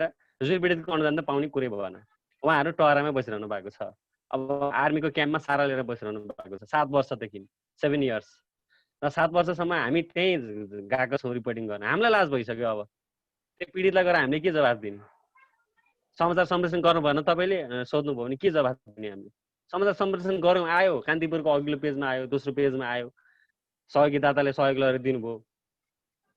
1 लाखले 2 लाखले घर बन्दैन, ऋण लिनु पर्ला, जग्गा चाहिएला, त्यही अनुसारको व्यवस्थापन चाहियो। जनप्रतिनिधिले पनि नगर्नु भएन, गर्नुभएको छ। म त्यसो उहाँहरूलाई पनि गलत भन्दिनँ। अब मन्त्रीज्यू सांसदज्यूहरूले पनि गर्नुभएको होला आफ्नो आफ्नो ठाउँबाट। तर यो कहिलेसम्म? जुन पीडितको जुन हालत छ अहिले, हामी सञ्चारकर्मीले त्यहाँ जान लाज हुन्छ। पुरै परिवार गुमाएको छ, जसले घर बनाउन पाएको छैन, टहरामा बसिरहेको छ। त्यहाँ गएर हामीले के रिपोर्टिङ गर्ने? त्यही प्रश्न सोध्ने हामीले। तपाईँ कतिजना बित्नु भएको थियो भनेर नोट गर्ने हामीले। यो एकदमै अब यो भन्न पनि एकदम दुखान्त टाइपको छ। अब यो आलोचना पनि कति गर्नु। अब हजुरलाई मैले अब यसो मेरो आफ्नो अब यो यसको लागि हजुरलाई धन्यवाद। यो मैले सानो अभिव्यक्ति राख्न चाहेँ। जस्तो कि हाम्रो सिन्धुपाल्चोक चाहिँ धेरै ठुलो नेता, सांसद, मन्त्री जन्माउने जिल्ला हो, काभ्रे जस्तै। अब सिन्धुपाल्चोकमा अब अहिले प्रदेश 3 को पर्यटन वन मन्त्री हाम्रै क्षेत्रको हुनुहुन्छ अरुण नेपाल।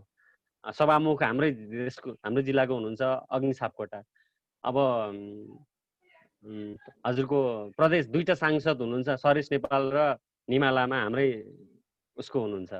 अब प्रदेश 3 को सामाजिक विकास मन्त्री हाम्रै जिल्लाको हुनुहुन्छ एउटा दुलाल शरद। हाम्रो जिल्ला एकदमै नेता अब पूर्व मन्त्री हुनुहुन्छ मोहनबहादुर बस्नेत, अब हाम्रै जिल्लाको। अब यसरी हेर्दाखेरि चाहिँ हाम्रो जिल्ला चाहिँ नेता, सांसद, अब पूर्व सभासद कति हुनुहुन्छ कति? यो धेरै प्रतिनिधि, यो क्रान्तिकारी, धेरै यो ठुल्ठुला नेता, सांसद, मन्त्री जन्माउने जिल्ला हो। तर यही जिल्लामा चाहिँ यस्तो दुखान्त घटना बिहोरिरहनु परेको छ। यही जिल्लामा चाहिँ यो बाढी पहिरोमा हामी दौडिने दुःखद समाचार मात्रै लेखिरहनु परेको छ। अब हामी नै पीडित भाटा जाँदाखेरि लाज मान्नुपर्ने अवस्था छ। अब यसलाई कसरी अब वर्णन गर्ने, कसरी अब यहाँ अभिव्यक्ति दिने? अब यो हामी नै आफै अप्ठ्यारोमा छौँ। अब मैले हजुरलाई जुरे परेको त उदाहरण दिइहालेँ। यो भन्दा कति छ, कति यस्ता घटनाहरू। अब भोटकेसी बाढीकै कुरा गरौँ। 73 सालमा भोटकेसी बाढी गयो, र त्योभन्दा अगाडि 72 मा भूकम्प गयो, र त्योभन्दा अगाडि 71 मा जुरी परि गयो, त्योभन्दा अगाडि सुनकोशी र भोटकेसी क्षेत्रमा झन् ठुल्ठुला 4-4वटा घटना गए, 100 मान्छे मरे, 100को बस्ती नै गयो, लासै फेला परेन। अब यही बर्खामा मात्र होइन, यो बर्खा धेरै झनै दुःखद रह्यो। यो बर्खामा अब भोटकेसी 5 बुलकोटेको एउटै परिवारको 5 जना बेपत्ता भए। अब यो उसमा हजुरको यो जम्बूमा 17 जना बेपत्ता छन् अझै। अब लिदीमा अझै 3 जना बेपत्ता छन्। अब यसरी हेर्दाखेरि बेपत्ता हुने बेपत्तै छन्, पीडित हुने पीडितै छन्। उनीहरूलाई राहत रकम दिएको छ। घर बनाउने जग्गा छैन कतिपयको, हुनेवालाले बनाउँछ, नहुनेवाला त कसरी बनाउँछ? अब योले चाहिँ घर बनाउन सक्छ, यसलाई चाहिँ यसरी हामीले सपोर्ट गर्यो भने घर बन्न सक्छ भनी न पहिलाको घटनाहरूमा ध्यान दिएको छ सरकारले, न यो घटनामा ध्यान दिन्छ। पछि देला जसो नै अनुभूति हुँदैन मलाई, र लाग्दैन हामीलाई। अब फेरि हामीले पनि यो जुरे पहिरो जसरी नै अब तपाईँको कतिवटा घर बगाउनु भएको थियो अरे रामबहादुरज्यू भनेर हामीले भन्न जाँदा अब हामी आफै नै ग्लानी अनुभूति हुने हो कि पीडितको घाउ कोटाको जस्तो अनुभूति हुने हो कि त्यस्तो प्रकारको यो मानसिकता हामीमा आइसकेको छ। हजुरलाई अब यो भनिरहँदाखेरि हामी पनि अब यो मनको ब्रह्म नै एकदमै रोइरहेको छ। यही नै छ अवस्था, हजुरलाई मैले भनि नै हालेँ। हजुर, अनि निकै भावुक रूपमा अनि अरू पनि घटनाहरू जोडेर भनिदिनु भयो। मैले यही प्रश्न फेरि कमलाजीलाई नै सोध्न चाहेँ। हजुर रिपोर्टर हुनुको नातामा हजुरको अनि टेलिभिजन मिडियाहरूको चाहिँ के कस्तो दायित्व छ? अनि यो साथै चाहिँ अब हजुर भन्नु। रिपोर्टिङको हिसाबमा छापा पत्रकारिता जस्तो सजिलो चाहिँ यो श्रव्य दृष्टिमा छैन। किनभने छापामा एउटा फोनको माध्यमबाट चाहिँ लिन सकिन्छ। तर अनिश्ची चाहिँ मेरो यस्तो मित्र हो कि मसँग जहाँ जहाँ चाहिँ विपत्ति हुन्छ उहाँले चाहिँ मलाई छोड्नुहुन्न। पत्रकारितामा मैले यस्तो अब्बल साथी भेटिएको छु कि त्यो साथी चाहिँ अनिश तिवारी हुनुहुन्छ। उहाँले मलाई हरेक ठाउँमा चाहिँ भनौँ न, उहाँले आफ्नो काम त फोनको भरमा पनि गर्न सक्नुहुन्थ्यो, तर उहाँ चाहिँ मलाई साथी हुँदैन भनेर चाहिँ मलाई एउटा महिला भएको कारणले गर्दाखेरि मलाई उहाँले एकदम ऊर्जा दिनुहुन्छ। तपाईँ यो एङ्गलमा न्युज गर्नुहोस्, यसरी गर्नुहोस् भनेर उहाँले मलाई एकदम धेरै आइडिया दिँदाखेरि चाहिँ म अहिलेसम्म चाहिँ रिपोर्टिङमा कहीँ कतै चुकिएको होला, तर मैले गर्नुपर्ने कन्टेन्ट्समा चाहिँ म चुकिएको छैन, मलाई जहाँसम्म लाग्छ। रिपोर्टिङको हिसाबमा सिन्धुपाल्चोकमा एकदम धेरै गाह्रो छ। किनभने भौगोलिक विकटताको कारण उस्तै छ। कति ठाउँमा त बिजुली पुगेको छैन, कति ठाउँमा बत्ती रोड पनि पुगेको छैन, जस कारणले गर्दाखेरि मलाई त्यो ठाउँमा जानको लागि एकदम धेरै गाह्रो हुन्छ। 3 दिन 4 दिनसम्म 5 पोखरीमा हामी 3 दिनसम्म हिँडेर गएर रिपोर्टिङ गरेँ। एउटा रिपोर्टिङ जसको चाहिँ भिजुअल दिनको लागि पनि म 3 दिन हिँडेर जानु पर्यो। त्यस्तै तेम्माथानमा गयौँ। तेम्माथानमा हामी 4 दिनसम्म त्यो ठाउँमा बसेर रिपोर्टिङ गरेर आयौँ, जब 3 वटा स्टोरी गर्न पाएँ मैले। किनभने भौगोलिक विकटताको कारणले गर्दाखेरि सिन्धुपाल्चोकको भूबनोट चाहिँ यस्तो छ कि जहाँ चाहिँ रोडहरू पुग्न नसक्दाखेरि चाहिँ त्यो ठाउँमा रिपोर्टिङ गर्न जानको लागि 3 दिन 4 दिन हप्तौँ लाग्ने हुन्छ। अब तपाईँको अस्ति हामी चाहिँ अब भैरवकुण्ड गयौँ, जहाँ हामी 2 दिन हिँडेर त्यो ठाउँमा पुग्यौँ। फर्किने बेलामा हामीले त्यहाँका एपत स्टोरीहरू गरेर आउँदाखेरि चाहिँ अब भनौँ न, अहिले चाहिँ पहिरोले बाटोहरू सबै ब्लक हुँदाखेरि चाहिँ ती ग्रामीण क्षेत्रका बिरामीहरू चाहिँ अस्पताल आउन नपाउने, गर्भवतीहरूले चाहिँ अब स्वास्थ्य जाँच गर्न नपाउने त्यस्ता समस्या हुन्छ। र अर्को रिपोर्टिङको हिसाबले हिँड्दाखेरि हामीले त पहल गर्ने हो। हामी कुनै एनजिओ होइन, हामीले पीडितहरूलाई लगेर हामीले सहयोग गर्ने होइन। हामीले पीडितको आवाज सरकारी निकाय र सम्बन्धित व्यक्तिहरू समक्ष, नागरिक समाज समक्ष पुर्याउने हाम्रो दायित्व हो। र त्यो दायित्वलाई हामी कुनै पनि हालतमा काम गर्छौँ भनेर हामी काम गर्छौँ। हामी रिपोर्टिङमा जाने बेलामा जहिले पनि म एक्लै हुन्छु लेडिज, र त्यो बेलामा चाहिँ मलाई कहिलेकाहीँ मनमा खड्किन्छ, कहिलेकाहीँ स्वास्थ्यमा समस्या हुन्छ। त्यो समस्या बाटोमा चाहिँ अब हिँड्न नसक्ने त्यस्तो समस्या हुन्छ। तपाईँको अब लिदीमै जाने बेलामा बाटो नै थिएन। अब त्यो पहिरोको बाटोमा आफैले बाटो खोजेर हिँड्नुपर्ने त्यस्तो अवस्था पनि थियो। हामी आउने बेलामा पहिरो ढुङ्गा झरिरहेको थियो। अब त्यत्रो लामो 1 घन्टाको बाटोमा हामी माथिबाट पहिरो झर्छ भनेर त्यस्तो ठाडो बाटोमा कहीँ कतै पनि नबसिकन यो पहिरो चाहिँ जसरी पनि पार गर्नुपर्छ, जोखिम हामीले पनि हुनसक्छ भन्ने हिसाबले हिँड्नुपर्छ। सायद लेडिज साथी भएको भए मलाई अलिकति सहज हुन्थ्यो होला। जिल्लामा फ्रन्टलाइनमा काम गर्ने लेडिज म एक्लै भएको कारणले गर्दाखेरि मलाई एकदम गाह्रो हुन्छ। र अर्को कुरो, रिपोर्टिङमा जाने बेलामा कहीँ कतै चाहिँ पीडितहरूलाई चाहिँ के भन्छ, हामीले त अब सरकारको विरुद्धमा बोल्यो भने सरकारले हामीलाई भोलि सहयोग नगर्ला भन्नुहुन्छ। त्यो भन्दाखेरि मलाई के लाग्छ भने तिमीहरूले चाहिँ अब यहाँको फ्याक्ट कुरा चाहिँ मिडियालाई भन्यो भने हामी तिमीहरूलाई सहयोग गर्दैनौँ भनेर उहाँहरूले थ्रेट दिएको हो कि जस्तो नि लाग्छ मलाई कहिलेकाहीँ। जम्मूमा जाने बेलामा हामी यो जम्मूको प्रत्येक मान्छेहरू चाहिँ हामी मिडियासँग नबोल्ने हामीले प्रतिबद्धता गरेका छौँ, कोही पनि बोल्दैनौँ भनेर एकजनाले भन्नुभयो। मैले उहाँलाई भने तपाईँ घर बगाएको छ कि छैन भने उहाँले घर बगाएको छैन भने तपाईँले पीडा परेको छ, तपाईँ किन बोल्नुहुन्छ, तपाईँ चुप लागेर बस्नुहोस् भनेर मैले अरूसँग मैले यति धेरै काउन्सिल गर्नु पर्यो कि म फलोअपमा जाने बेलामा तपाईँहरू बोल्नुहोस्। उहाँले के भन्नु, होइन हामी बोल्दैनौँ, हाम्रो सर्वस्व गइसक्यो, हामी किन बोल्ने, हामी मिडियामा नबोल्ने भनेर भन्नु। किनभने कहीँ कतै पीडितहरू मिडियाले नै नराम्रो सोच्नुहुन्छ। अनि लिदीको कन्टेक्स्टमा हेर्नुपर्दा हामी जाने बेलामा त्यहाँका मान्छेहरू यति मन खुसी भएर उहाँहरूले आफ्नो मनको कुराहरू चाहिँ हामीसँग भन्नुभयो। हाम्रो यो समस्या छ, त्यो समस्या छ। कुनै कुनै पीडितहरू खुलेर बोल्न चाहन्छन्, कुनै कुनै पीडितहरूलाई चाहिँ अब त्यो राजनीतिक दबाब पर्ने भएर पनि हो कि के हो हैन। रिपोर्टिङमा धेरै गाह्रो हुन्छ, सूचना निकाल्नको लागि यति धेरै गाह्रो हुन्छ कि कहिलेकाहीँ उहाँहरू बोल्न चाहनुहुन्न, किनभने पेपरमा जस्तो उहाँहरूसँग भनौँ न एउटा अनौपचारिक कुरा गरेर त्यो लेखेको जस्तो हुँदैन मिडियामा, के अरे टेलिभिजनमा फ्याक्ट उहाँको आवरण सहित उहाँको बोली पनि चाहिन्छ। त्यसो हुँदाखेरि क्यामेरामा चाहिँ एकदम धेरै गाह्रो हुन्छ, किनभने तपाईँको क्यामेरा बोकेर जानु, त्यो 4 दिन 5 दिन 3 दिन 2 दिन हिँडेर जानु, त्यसपछि भिडियो सबै सुट गर्नु, त्यसपछि आएर फेरि आफैले लेख्नु, सबै माइन्ड मेकअप गरेर अब त्यो कुन एङ्गलबाट स्टोरी गर्ने त्यो लेख्नु एकदम गाह्रो काम हो मिडियामा, त्यसमाथि टेलिभिजनमा। तर मलाई कहिले पनि गाह्रो लागेन, किनभने मलाई त यो त अवसर लाग्छ। कान्तिपुरले मलाई जुन अवसर दिनुभएको छ त्यही अवसरले गर्दाखेरि मेरो जिल्लामा कहाँ के भइरहेको छ हरेक इन्फर्मेसन मसँग हुन्छ। त्यसैले प्रत्येक भनौँ न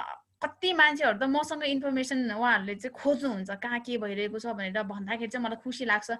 तर कहीँ कतै राजनीतिक दबावको कारणले गर्दाखेरि सरकार 3 तहको 3-3वटा सरकार हुँदाखेरि पनि पीडितहरूले चाहिँ सरकारको अनुभूति गर्न नपाउँदाखेरि चाहिँ कहिलेकाहीँ यो सरकारकै नेगेटिभ मात्र कति लेख्ने हामीले, कहिलेकाहीँ त सरकारको चाहिँ वाह गरेर लेख्न पाए पनि हुन्थ्यो, फिल हुन्छ। तर सरकार चुटिरहेको छ। अब पैसा सबै थन्किएर बस्छन्, त्यसपछि अब दाताहरूले भनौँ न उहाँहरूको फन्डमा उहाँहरूले चाहिँ लिएर आउनुहुन्छ राहत, त्यसपछि पार्टीको एउटा प्रतिनिधि बोलाउनै पर्ने हुन्छ। किन भन्छु म, किनभने सभामुख अग्निप्रसाद सापकोटाज्यू आउनुभएको दिन पनि त्यो एउटा एनजिओले चाहिँ लिदी पहिरो पीडितको लागि दिनुभएको सोलर हो, हस्तान्तरण गर्न सभामुखले किन आउनुपर्ने? मेरो प्रश्न त्यता जान्छ हैन। अब त्यहाँ त्यत्रो बनफरानी गरेर त्यहाँ बस्ती राखिएको छ। अनिश्चयले भन्नुभयो यस्तो दर्दनाक छ त्यहाँको अवस्था, पानी पर्यो भने पानी टेन्टभित्र छिर्छ, त्यहाँ भित्र आगो बालेर खाना बनाउने ठाउँ छैन उहाँहरूलाई। 7 जना परिवार हुन्छ, एउटा टेन्ट छ, सुत्ने कहाँ? सरकार त आउँछन् मैले टेन्ट बनाइदिएको छु भनेर मजाले फोटो खिच्नुहुन्छ फेसबुकमा, उहाँहरू आफ्नो कार्यकर्ताहरूलाई चाहिँ अब फ्ल्याक्स गर्न लगाउनुहुन्छ, इनफ, त्यति भएपछि सकियो। तर वास्तवमा यदि सरकारको अनुभूति दिलाउने हो भने सरकार जनतासँगै बसेर जनताको चाहिँ आवश्यकतालाई चाहिँ परिपूर्ति गर्नुपर्छ, मलाई लागेको कुरा चाहिँ। हजुरहरूले अब यस्तो दुःख गरेर जुन मेहनत गरेर रिपोर्टिङहरू गर्नुहुन्छ होइन, आर्टिकलहरू पब्लिस गर्नुहुन्छ, अनि तर त्यति ठुलो विपत्ति र त्यति धेरै क्षति भए अनुसार चाहिँ त्यति धेरै नेसनल मिडियामा चाहिँ प्रकाश हुन नसकेको हो कि जस्तो पनि हामीलाई लागेको छ के। अनि त्यति धेरै विस्तारमा पनि नभएको हो कि, अनि नेसनल मिडियाहरूले त्यसैले यो राजनीतिक कुराले गर्दाखेरि पनि दबाउले गर्दा पनि हाइलाइट गर्न नखोजेको हो कि जस्तो पनि हामीलाई लाग्छ। त्यसमा हजुरलाई के भन्नुहुन्छ? अरू मिडियाको हकमा चाहिँ के होला थाहा छैन, तर कान्तिपुरको हकमा चाहिँ त्यो छैन मलाई जहाँसम्म लाग्छ। किनभने हामीले पहिला नै अफिससँग चाहिँ कुराकानी गरिरहेका हुन्छौँ, आज म यो ठाउँमा छु, म यो विषयमा रिपोर्टिङ गर्छु भनेपछि कान्तिपुरले एग्री गरेकै छ। तर अरू भनौँ न सरकारी मिडियाहरूमा त्यो हुन सक्ला, किनभने सरकारी मिडियाहरूले त्यो गर्न सक्ला। तर कान्तिपुरको हिसाबमा चाहिँ हामीले पीडितका कुराहरूलाई चाहिँ अहिलेसम्म अगाडि ल्याउनको लागि चाहिँ कान्तिपुरले त्यो रिपोर्टरहरूलाई नै त्यसरी दुःख मात्र दिने कार्य चाहिँ गरेको छैन, त्यो मेरो अनुभवमा चाहिँ छैन होइन। तर हामीले जति पनि न्युज अनिश्चयले गर्नुभएको प्राय फिचर स्टोरीहरूमा जहाँ चाहिँ पीडितहरूको चाहिँ पीडालाई उहाँले छलफल्नुहुन्छ, त्यो प्रत्येक स्टोरी पढिसकेपछि दाताहरूले चाहिँ सहयोग गरेकै छ। किनभने अनिश्चयसँग मैले लामो समय भइसक्यो काम गरेको, उहाँको र मेरो 1.5 महिनाको यो सहयात्रामा अनिश्चयले लेख्नु भएको न्युजले चाहिँ यति धेरै प्रभाव पारेको छ। मैले गरेको स्टोरीमा पनि त्यस्तै छ। मैले केही किसानहरूको चाहिँ अब समस्याको विषयमा, जस्तै अब मैले योभन्दा अगाडि इन्द्रावती गाउँपालिका र चौतारा नगरपालिकाको झाडीमा चाहिँ मध्य पहाडी रोगमार्गले चाहिँ जुन उहाँहरूले रोड खन्ने बेलामा जुन माटो फालिएको थियो, त्यो माटो आकाशे पानी आएसँगै बगेर सबै खेत चाहिँ पुरिएको थियो। त्यसपछि बाँदर आतङ्कले चाहिँ कृषकहरू चाहिँ मार्नु पर्दाखेरि यस्ता स्टोरीहरूले चाहिँ यो उहाँहरूको लागि चाहिँ अनुदान आउँदाखेरि चाहिँ हामीलाई खुसी लाग्छ। र भनौँ न यो अहिलेकै रिसेन्टली भन्नुपर्दाखेरि जुन लिदी पहिरो पीडितमा 14 जना बालबालिकाहरू चाहिँ उहाँहरू चाहिँ अभिभावकविहीन भने बेचारा बनेका छन्, त्यसमा पनि राजनीति नै हो मैले देखेको। किनभने त्यसको दिन बिहान नेपाली काङ्ग्रेसका मोहन बहादुर बस्नेतजीले उहाँले चाहिँ म बालबच्चाहरूलाई पढाउँछु भनेर प्रतिबद्धता गर्नुभयो। सोही दिन बेलुका सभामुख अग्निप्रसाद सापकोटा चाहिँ बाँसखोर्कामा पुग्नु भएको थियो। उहाँले पनि म बच्चा पढाउँछु भनेर प्रतिबद्धता गर्नु। अब त्यो बच्चा कोसँग जान्छ त, होइन? बच्चाको त्यो मेन्टल नै डिस्टर्ब हुने गरी उहाँहरू त्यसरी निर्णय गर्नुहुन्छ क्या। तर उहाँहरूले आफ्नो राजनीतिको पहुँचले भोलि मलाई भोट चाहिन्छ भन्ने टाइपले चाहिँ उहाँहरूले नगरिदिए हुन्थ्यो। किनभने ती 14 बालबालिकालाई सभामुखले नै भए पनि, हाम्रो उद्योग पर्यटन वातावरण मन्त्रीले नै भए पनि, सामाजिक विकास मन्त्रीले नै भए पनि एउटा कुनै स्कुलमा लगेर चाहिँ उहाँहरूको एडमिन गराएर चाहिँ एडमिसन गराइदिएर उहाँहरूको उज्जवल भविष्य बनाइदिनु भयो भने त त्यो भोलि ती देशका कर्णधार बन्ने हुन्। उनीहरूले भोलि उहाँहरूको लागि पनि केही गर्नुपर्छ देशको लागि भन्ने हुन्थे होला। तर उहाँहरू आज प्रतिबद्धता जनाउनुहुन्छ, भोलि त्यो कार्यान्वयनमा आउँदैन। हरेक दिन निर्णय हुन्छ, कार्यान्वयनमा आउँदैन। त्यसो हुँदाखेरि पीडितलाई झन् पीडा हुन्छ कि आश्वासन आश्वासन आश्वासन त्यो गरिदिन्छु गरिदिन्छु भन्नुहुन्छ, गर्नुहुन्न। त्यसो हुँदाखेरि चाहिँ हरेक कुराले चाहिँ त्यो मिडियाले कभरेज गर्न चाहेको कुरा चाहिँ हो। हामीले ती कुराहरू ल्याउँदाखेरि उहाँहरूलाई सहयोग हुन्छ, वचनबद्धता दिनुहुन्छ, तर पुरा नहुँदाखेरि चाहिँ आफ्नै न्युज हेरेर आफैलाई खल्लोपन हुन्छ हामीलाई। अनिश्चय हजुरलाई के थप्नु छ यसमा? जस्तो अब यहाँ हाम्रो सरकार टिभीको यहाँ रामचन्द्रजी पनि देखिनु भएको छ यहाँ तल। हाम्रो अब उहाँबाट नि थोरै लिँदाखेरि अझ यसलाई राम्रो प्रभावकारी होला जस्तो लाग्छ मेघाजी। अब यो मैले भन्ने दुस्साहस गरेँ, यसको लागि क्षमा प्रार्थी छु। अब यो मलाई चाहिँ मेरो दृष्टिकोणमा अब हजुरलाई हाम्रो सिन्धुपाल्चोकमा भएको यो विपत्तिको विषयलाई र अब पत्रकारिताको विषयलाई जोड्दा अब यो तपाईँलाई मैले सरसर्ती भन्न चाहेँ। अब यो हाम्रो सिन्धुपाल्चोकमा अहिलेसम्म भएको विपत्तिमा चाहिँ अब यो सुनकोशी र भडीकोशी क्षेत्रमा मात्रै बर्खामा चाहिँ बाढी पहिरोको कारण ठुलो दुर्घटना भयो। त्यसमा चाहिँ अब यो 2020 सालदेखि सुरु हुन्छ हजुरको। 2020 सालदेखि 1981 लिएर यो 53 सालदेखि लिएर 71 सालसम्म आइपुग्दा ठुला ठुला दुर्घटना भयो। र त्यसपछि यो जम्बू पुलकुटेदेखि लिएर लिदीसम्म यसमा अब नेसनल अब हजुरले न्युजको कुरा गर्नुभयो होइन, अब न्युजहरू कभरेज नभएका होइन भएका छन्। अब जस्तो कमलाजीले भनिहाल्नुभयो, अब सबैको मिडियाको त अब हामी लिन सक्दैनौँ। तर हाम्रो कान्तिपुरको हिसाबमा चाहिँ कान्तिपुर पब्लिकेसनले चाहिँ अब जुन न्युजहरूको विषयमा त्यस्तो गरेको छैन। अब जस्तो कि हाम्रो अनुभवमा मेरो अब मैले 5 वर्ष भयो कान्तिपुरमा आबद्ध भएको। अब योभन्दा अगाडि अरू मिडियातिर काम गर्थेँ। कान्तिपुरमा काम गरिरहँदाखेरि चाहिँ एउटा कान्तिपुरे न्युजलाई चाहिँ अब मैले न्युज यो नयाँ न्युजलाई चाहिँ चिन्छ जे होस्, म त्यो भन्न चाहन्छु। कान्तिपुरको मैले प्रशंसा गरेको भजन गाएको त होइन कि, तर कान्तिपुरले क्षमतालाई देख्छ र काम गरेको कदर चाहिँ गर्छ। त्यसमा चाहिँ म अब एउटा प्रकारले तपाईँले अब यो के भन्छ दुधको साँचो बिरालो भने जस्तो प्रकारको उखान लागु यहाँ हुँदैन। तर यो किनभने कान्तिपुर चाहिँ अभिभावक जस्तो छ र हामीले अब गरेको न्युजहरू जस्तो पीडितहरूको न्युज अहिलेसम्म अब लिदी पहिरोको बालबालिकाको न्युजहरू जुन कुनै मिडियामा आएको थिएन, त्यो अब आइसकेपछि राम्रो अब त्यसको लागि अब एउटा अब राजनीतिक नेताहरूको पनि एउटा ध्यान गयो, उहाँहरूले पनि एउटा प्रतिबद्धता गर्नुभयो, त्यो पनि एउटा खुसीकै कुरा हो। अब राहतहरू अब यो रामचन्द्र भुषाल जाइकाको अध्यक्ष रामचन्द्र भुषाल उहाँहरूले आएर सहयोग गर्नुभयो। अरू पीडित अरू त्यहाँबाट सहयोगहरू टन्नै आउनु थाल्यो बालबालिकाहरूको लागि। अब यो मिडियाले त्यस्तो नगरेको राजनीतिक प्रभाव केही मिडियामा छ, त्यो नभएको होइन। अब नेताहरूको न्युज पठायो भने चाहिँ यति लामो ठुलो आउने, अब टेलिभिजनमा नि पुरै मन्त्रीज्यूहरूले बोलेको आउने, तर पीडितको नआउने होइन, अनुहार नै नआउने, पीडित बोलेको एक क पनि नआउने। अब त्यो कुनै मिडिया सबै मिडियामा छैन भन्न सक्दिनँ होइन, त्यो कुनै मिडियामा छ त्यस्तो। अब तर कान्तिपुरमा चाहिँ त्यो पीडितलाई नै प्राथमिकतामा राखेर अब सम्बन्धित निकायको कुरालाई लिएर सन्तुलित नै हुन्छ, त्यही छ। पीडितलाई नै अब उसले महत्त्व दिएको छ। हस्, धन्यवाद। मैले फेरि कमलाजीलाई सोध्न चाहेँ कि यो अब अहिले कोरोना र बाढी पहिरो दुवैको मारमा एकैचोटि परेका घरविहीनहरूमा चाहिँ कोरोनाको कस्तो संक्रमण छ केही छ अनि त्यही कोरोनाको रोकथामको लागि चाहिँ के कस्तो उपाय र योजना अपनाइएको छ र समयको अभावको कारण मैले यसमा अर्को प्रश्न नि थपेँ भन्दा अब हजुर चाहिँ को इन्टरभ्यूहरू लिन जानुहुन्छ होइन अनि रिपोर्टिङहरू गर्नुहुन्छ अनि यो कोरोनाको बेलामा अब थुप्रै मानिसहरू भेट्नुपर्छ र डुलिराख्नुपर्छ हजुरमा चाहिँ कोरोनाको कस्तो त्रास छ र कसरी सुरक्षा मापन गर्दै हुनुहुन्छ आफूले चाहिँ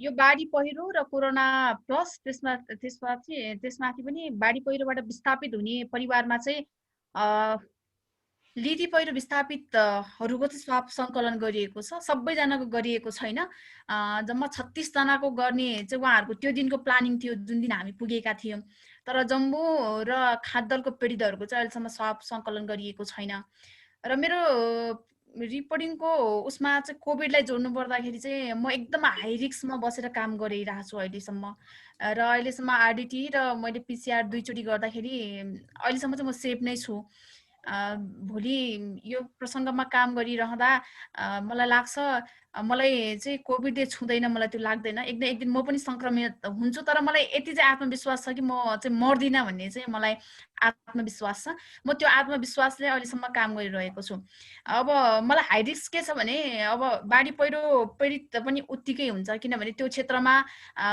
सङ्घदेखि केन्द्रदेखि होइन विभिन्न दाताहरू चाहिँ जो सहयोगी मनका दाताहरू हुन्छ उहाँहरू चाहिँ सहयोगको लागि त्यही ठाउँमा जानुहुन्छ हामी पनि रिपोर्टिङको लागि त्यही ठाउँमा गइरहेका हुन्छौँ उहाँहरूसँग हाम्रो चाहिँ अब घुलमिल त्यही एकै ठाउँमा भइरहेको हुन्छ र यता आइसोलेसनमा होइन क्वारेन्टिनमा त्यहाँको अवस्था कस्तो छ त्यहाँ चाहिँ अब त्यहाँ बसेका बिरामीहरूले चाहिँ अब बिरामीहरूको लागि व्यवस्थापनको अवस्था कस्तो छ त्यसो हुँदाखेरि एउटा भनौँ न दृश्य नै देखाउनु पर्ने कारणले गर्दाखेरि चाहिँ म चाहिँ त्यो जहाँ घटना छ होइन जहाँ चाहिँ विषयवस्तु छ म त्यो ठाउँमा चाहिँ जसरी पनि उभिनै पर्ने हुँदाखेरि चाहिँ कोभिडको चाहिँ म एकदम उच्च जोखिममा बसेर काम गरेको एउटा पत्रकार पनि हो अन्य साथीहरू पनि हुनुहुन्छ तर म चाहिँ जुन बेला म रिपोर्टिङमा जान्छु म त्यति बेला आफू सेभ नै भएर सेनिटाइजर मास्क लगाएर जाने गर्छु र त्यसभन्दा पछाडि फर्किसकेपछि नुहाउने र म चाहिँ भनौँ न एकदम अहिलेसम्म पनि होम क्वारेन्टिनमा हो म किनभने बाहिर निस्किन्न मेरो कारणले गर्दा समाजमा चाहिँ सङ्क्रमण फैलिन सक्छ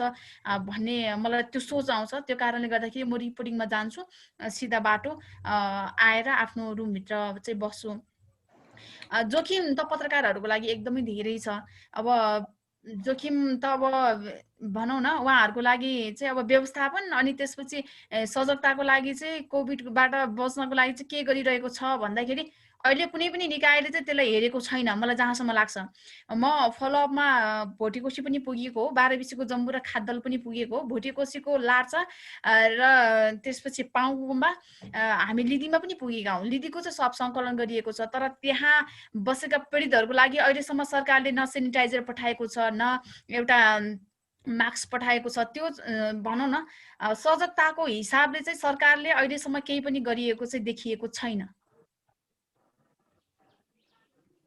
धन्यवाद मैले अर्को प्रश्न फेरि हजुरलाई नै गर्न चाहे कि अब यो जुन सीमान्तकृत समूहहरू छन् होइन त्यहाँ दलित समुदायहरू छन् अनि आदिवासी जनजाति समुदायहरू प्रशस्त छन् त्यहाँ अनि उहाँहरूलाई चाहिँ के विशेष व्यवस्था अथवा समानुभूति सत्कार गरिन्छ अनि अरू महिला वर्गहरू पनि हुनुहुन्छ उहाँको छुट्टै समस्याहरू हुन्छ अनि खास गरी गर्भवती र सुत्केरी महिलाहरू हुनुहुन्छ होइन उहाँहरूको लागि चाहिँ के कस्तो खास तयारी गरिएको छ कि केही पनि छैन यस्ता वर्गको लागि प्रत्येक स्थानीय तहले 15% चाहिँ लक्षित वर्गको लागि भनेर चाहिँ उहाँहरूले जुन बजेट छुटाउनुहुन्छ त्यो चाहिँ ती लक्षित वर्गले चाहिँ पाइरहेको अवस्था छैन किनभने रिपोर्टिङमा हिँड्ने बेलामा महिलाहरूको लागि छुटाएको बजेट एउटा महिलाको सिपको लागि मात्र प्रयोग हुन्छ महिलाको स्वास्थ्यको लागि उसले स्वास्थ्य चेक जाँच गर्नको लागि त्यो विषयमा चाहिँ प्रयोग भएको हुँदैन तर किनभने हाम्रो यो नेपाली समाजमा चाहिँ के भएको छ भने देखिने चिज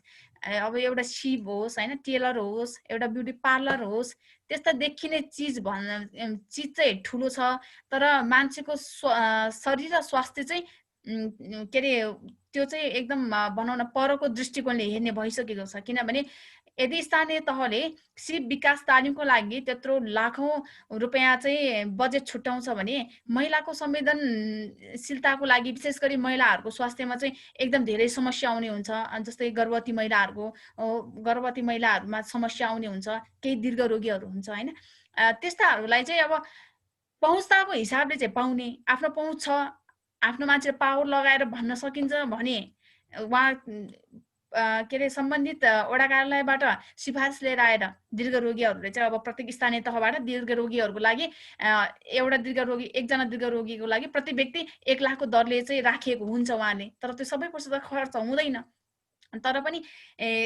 त्यो गरेको चाहिँ हुँदैन क्या उहाँहरूले, किनभने लक्षित वर्गको लागि पैसा छुट्याएको हुन्छ। त्यो पैसा सिपको लागि मात्र हो, स्वास्थ्यको लागि पैसा छुट्याएको हुँदैन। विशेष गरी दलित र सीमान्तकृत महिलाहरू त यति धेरै पछाडि परेको छ कि अहिले पनि महिलाहरू चुलो चौकामै छन् भन्ने बेलामा नेतृत्वमा महिलाहरू आए भन्छन्, बाहिर आएर भाषण गर्ने महिलाहरू फेरि घरमै गएर चुलोमै सीमित हुने हो। उसले घर गइसकेपछि भाँडा धुने हो, उसले भात पकाउने हो, उसले लुगा धुने नै हो, त्यो चाहे म होस् चाहे अरू महिला होस्। मैले पनि मेरो घर फर्किसकेपछि त्यही काम गर्नुपर्छ। अझै पनि महिलाहरूलाई चाहिँ माथिल्लो स्तरमा आउन दिएको छैन। सिन्धुपाल्चोकमा 12 स्थानीय तह छ, के महिलाले नेतृत्व गर्न नसक्ने स्थानीय तह होला त? चितवनमा चाहिँ भनौँ न पावरको हिसाबले पनि भनौँ या भनौँ पार्टीगत रूपको हिसाबले दिए होला। हाम्रो नेकपाको चाहिँ अध्यक्ष पूर्व प्रधानमन्त्री पुष्पकमल दाहाल प्रचण्डका छोरी सीता दाहाललाई चाहिँ त्यहाँ मेयरको पद दियो भने सिन्धुपाल्चोकमा के महिला प्रतिनिधिहरूले चाहिँ के अरे लिड गर्न नसक्ने हो त? महिलालाई चाहिँ अहिलेसम्म पनि उपाध्यक्षमै राखेर सीमित गराउने, उनीहरूलाई दिइँदैन। महिलाहरूलाई अहिलेसम्म अध्यक्ष पालिकामा नहुने बेलामा चाहिँ स्वतः उपाध्यक्षले चाहिँ ती कामहरूलाई चाहिँ गर्नुपर्ने, उपाध्यक्षको चाहिँ हक अधिकारको कुरा हुन्छन् भनेर उहाँहरूको चाहिँ जुन विधानमा लेखेको हुन्छ त्यो हुँदैन। उहाँहरू वडा अध्यक्षलाई सुम्पिएर चाहिँ उपाध्यक्षले चाहिँ बाहिर गराउने काम चाहिँ स्थानीय तहका जनप्रतिनिधिहरूले त एकदम देखिने गरी छर्लङ्गै गरेको पनि देख्छु म। त्यसो हुँदाखेरि यी दलित वर्गहरू जसले चाहिँ एउटा अनुदान पाउनको लागि पनि अर्को सहायताबाट 1-2वटा बाख्रा देखाएर अनुदान लिनुपर्ने अवस्था, जो चाहिँ अब पहुँचताको हिसाबले अरूलाई नमस्कार गरेर जिउ गरेर चाहिँ एउटा ट्रेनिङमा 5 दिन 5 महिना 6 महिनाको ट्रेनिङ लिनुपर्ने अवस्था अझै पनि यथावत नै छ। सरकारले त्यस्ता जुन महिलाहरू जो पछि परेका छन् त्यस्ताहरूलाई अझै पनि नियाल्न सकेको छैन।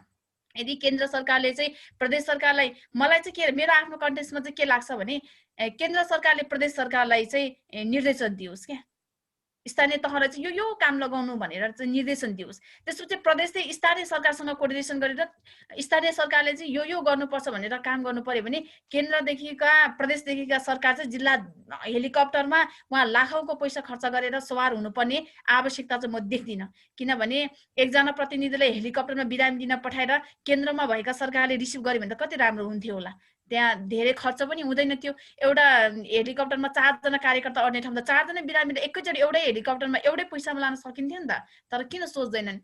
किनभने यहाँ राजनीतिको हिसाबले सरकार पनि यस्तो भइसक्यो कि सरकार होइन, यहाँ व्यक्तिगत रूपमा उनीहरू आफ्नो व्यक्तिगत पैसा खर्च गरेर जानु पर्यो भने कोही पनि जाँदैनन् त्यहाँ। त्यो हामीले देखेको कुरा हो, हामी भन्छौँ पनि।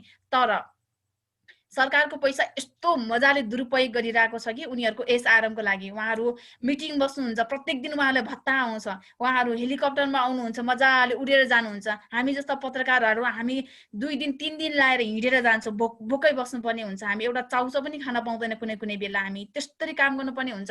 हामीलाई लैजानुस् न, हामी रिपोर्टिङ गर्छौँ, जान सकिँदैन भनेर हामीले रिक्वेस्ट गर्दाखेरि पार्टीगत रूपमा मान्छे चाहिँ हेलिकप्टरमा हालेर लानुहुन्छ। उहाँले पत्रकारलाई नै त्यही गर्नुहुन्छ। किनभने दिदीकै सन्दर्भमा मैले यति धेरै रिक्वेस्ट गरेँ कि उहाँहरूलाई, मलाई आजको दिनमा म त्यहाँ एक्लै जान मलाई एकदम गाह्रो हुन्छ। किनभने एकै दिन जान आउनको लागि समस्या नभएको भए म त्यही दिन जान्थेँ होला। तर मसँग कुनै साथीले हिम्मत पनि गर्नु भएन, साथी पनि नभएको कारणले गर्दाखेरि जान सकिएन त्यहाँ।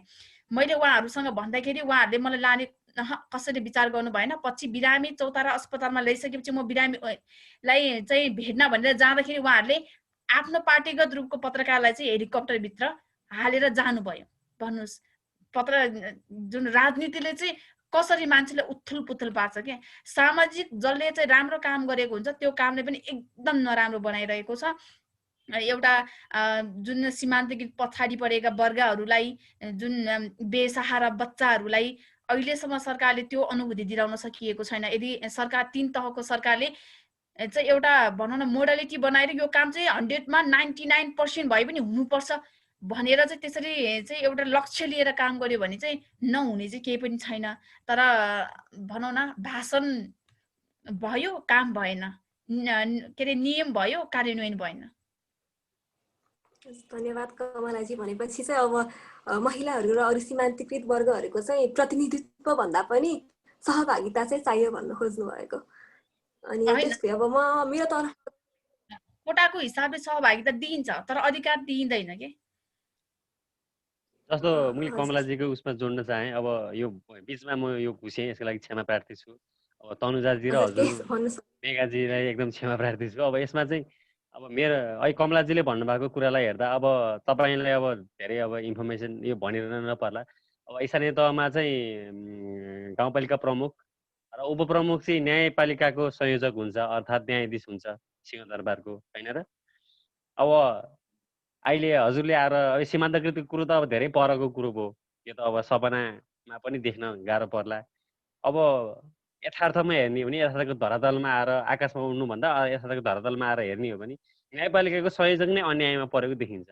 अध्यक्षको अब यो 3वटा नगर 9वटा गाउँपालिका छ हाम्रो स्थानीय तहमा र काहीँ चाहिँ अब यस्तै अब बौद्धिक जनप्रतिनिधि भएको हिसाबले अब उपाध्यक्ष को पनि एउटा हक अधिकार दिएको देखिन्छ भने कतै 1-2टा गाउँपालिका यस्ता छन् जहाँ चाहिँ उपप्रमुख भन्ने नै अस्तित्व नै छैन कि, त्यो त अस्तित्व नै होइन कि, पद नै होइन कि, यसो त्यो त उपमा पो दिएको पो त भन्ने जस्तो प्रकारको घटनाहरू अब मैले केही समय धेरै समय अगाडि स्टडी गरेको थिएँ।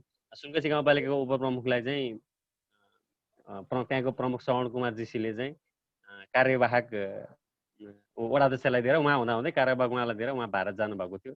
त्यो न्युजको कारणले गर्दा ममाथि हातरातको प्रयास पनि भएको थियो। अब यो सीमान्तकृत यो दायाँ बायाँ अब लेडिजले त अधिकार पाएको छैन भने पुरुष र नारीको भेद त अहिलेसम्म सकेको छैन भने अब यो अरू त अब यो कथा कहानी मधुमालतीको कथा, यो विक्रम बेतालको कथा, तोता मैनाको कथा भने जस्तै हो। यो कथामै पढौँला, यो रियालिटी त देखिँदैन। अब जस्तो कि मैले मेघाजीलाई यो फेरि भन्न चाहेँ, हाम्रो यो सरकार टिभीको रामचन्द्रजी पनि आउनु भएको छ। उहाँ नि अब लिदीमा पुग्नु भएको थियो, विपदहरूको रिपोर्टिङमा उहाँ पनि सक्रिय हुनुहुन्छ। उहाँबाट नि अभिव्यक्ति हामीले केही ल्यायौँ भने अझ केही नयाँ कुराहरू आउला। हजुर, अडियन्सको त कुरा आउन अहिले लास्टमा आइहाल्छ। हजुरको परिप्रेक्ष्यको लागि धन्यवाद अनिशजी। अब मेरो तर्फबाट चाहिँ आजको लागि अन्तिम प्रश्न हजुरलाई नै छ। अब हामी फेरि सिन्धुपाल्चोकमै फिर्ता जाउँ होइन। अब त्यो सिन्धुपाल्चोकमा चाहिँ अब पुनर्वासन भइसकेपछि अब भइसक्यो भनेर मानौँ होइन, अहिलेको लागि मानौँ भइसक्यो पुनर्वासन। अब त्यहाँको विस्थापित परिवारहरूले चाहिँ कसरी जीविकोपार्जन चलाउँछन् त? अब किनभने अधिकांश त किसानहरू हुनुहुन्छ, अघि कमलाजीले पनि भन्नु भइसक्यो होइन। त्यसको लागि खेतीयोग्य जमिन चाहिन्छ। अनि उहाँहरूले चाहिँ अब के पुरै खेतीयोग्य जमिनको क्षतिपूर्ति गरिन्छ त सरकारको तर्फबाट कि नत्र कसरी जीवन चलाउँछन् त? अब यो बिचमै हजुरलाई फेरि काटेको जस्तो कुरा काटेको जस्तो देखियो। अब यो अन्तिम भएको हुनाले हाम्रो तनुजाजी र मेघाजी र हाम्रो अन्य साथीहरू हुनुहुन्छ, अब सबै अब कमलाजी भयो, रामचन्द्रजी भयो, अरू अडियन्स सबैलाई म अब धन्यवाद पहिले नै दिन चाहन्छु। अब यो कुरो एकैपल्ट सिध्याइदिन्छु। अब यो जस्तो कि हजुरले भन्नुभएको जस्तो अब पीडितहरूले एउटा कुरो माग गरेका छन्, उनीहरूको माग अनुकूल नै छ, अनुकूल भन्न मिल्दैन त्यसलाई।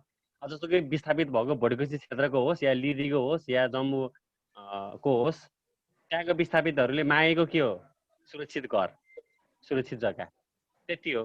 अरू धेरै ठुलो महलै मागे महलै बनाइदियो त भनेको होइन। अब एउटा घर सानो बिपी गर्लाले भने जस्तो एउटा सानो घर होइन, एउटा सानो टुक्रो त मागेको हो। लिदीको विस्थापितहरूले मागेको केही पनि होइन। लिदी बराबरको जग्गा हामीलाई दिनुहोस्,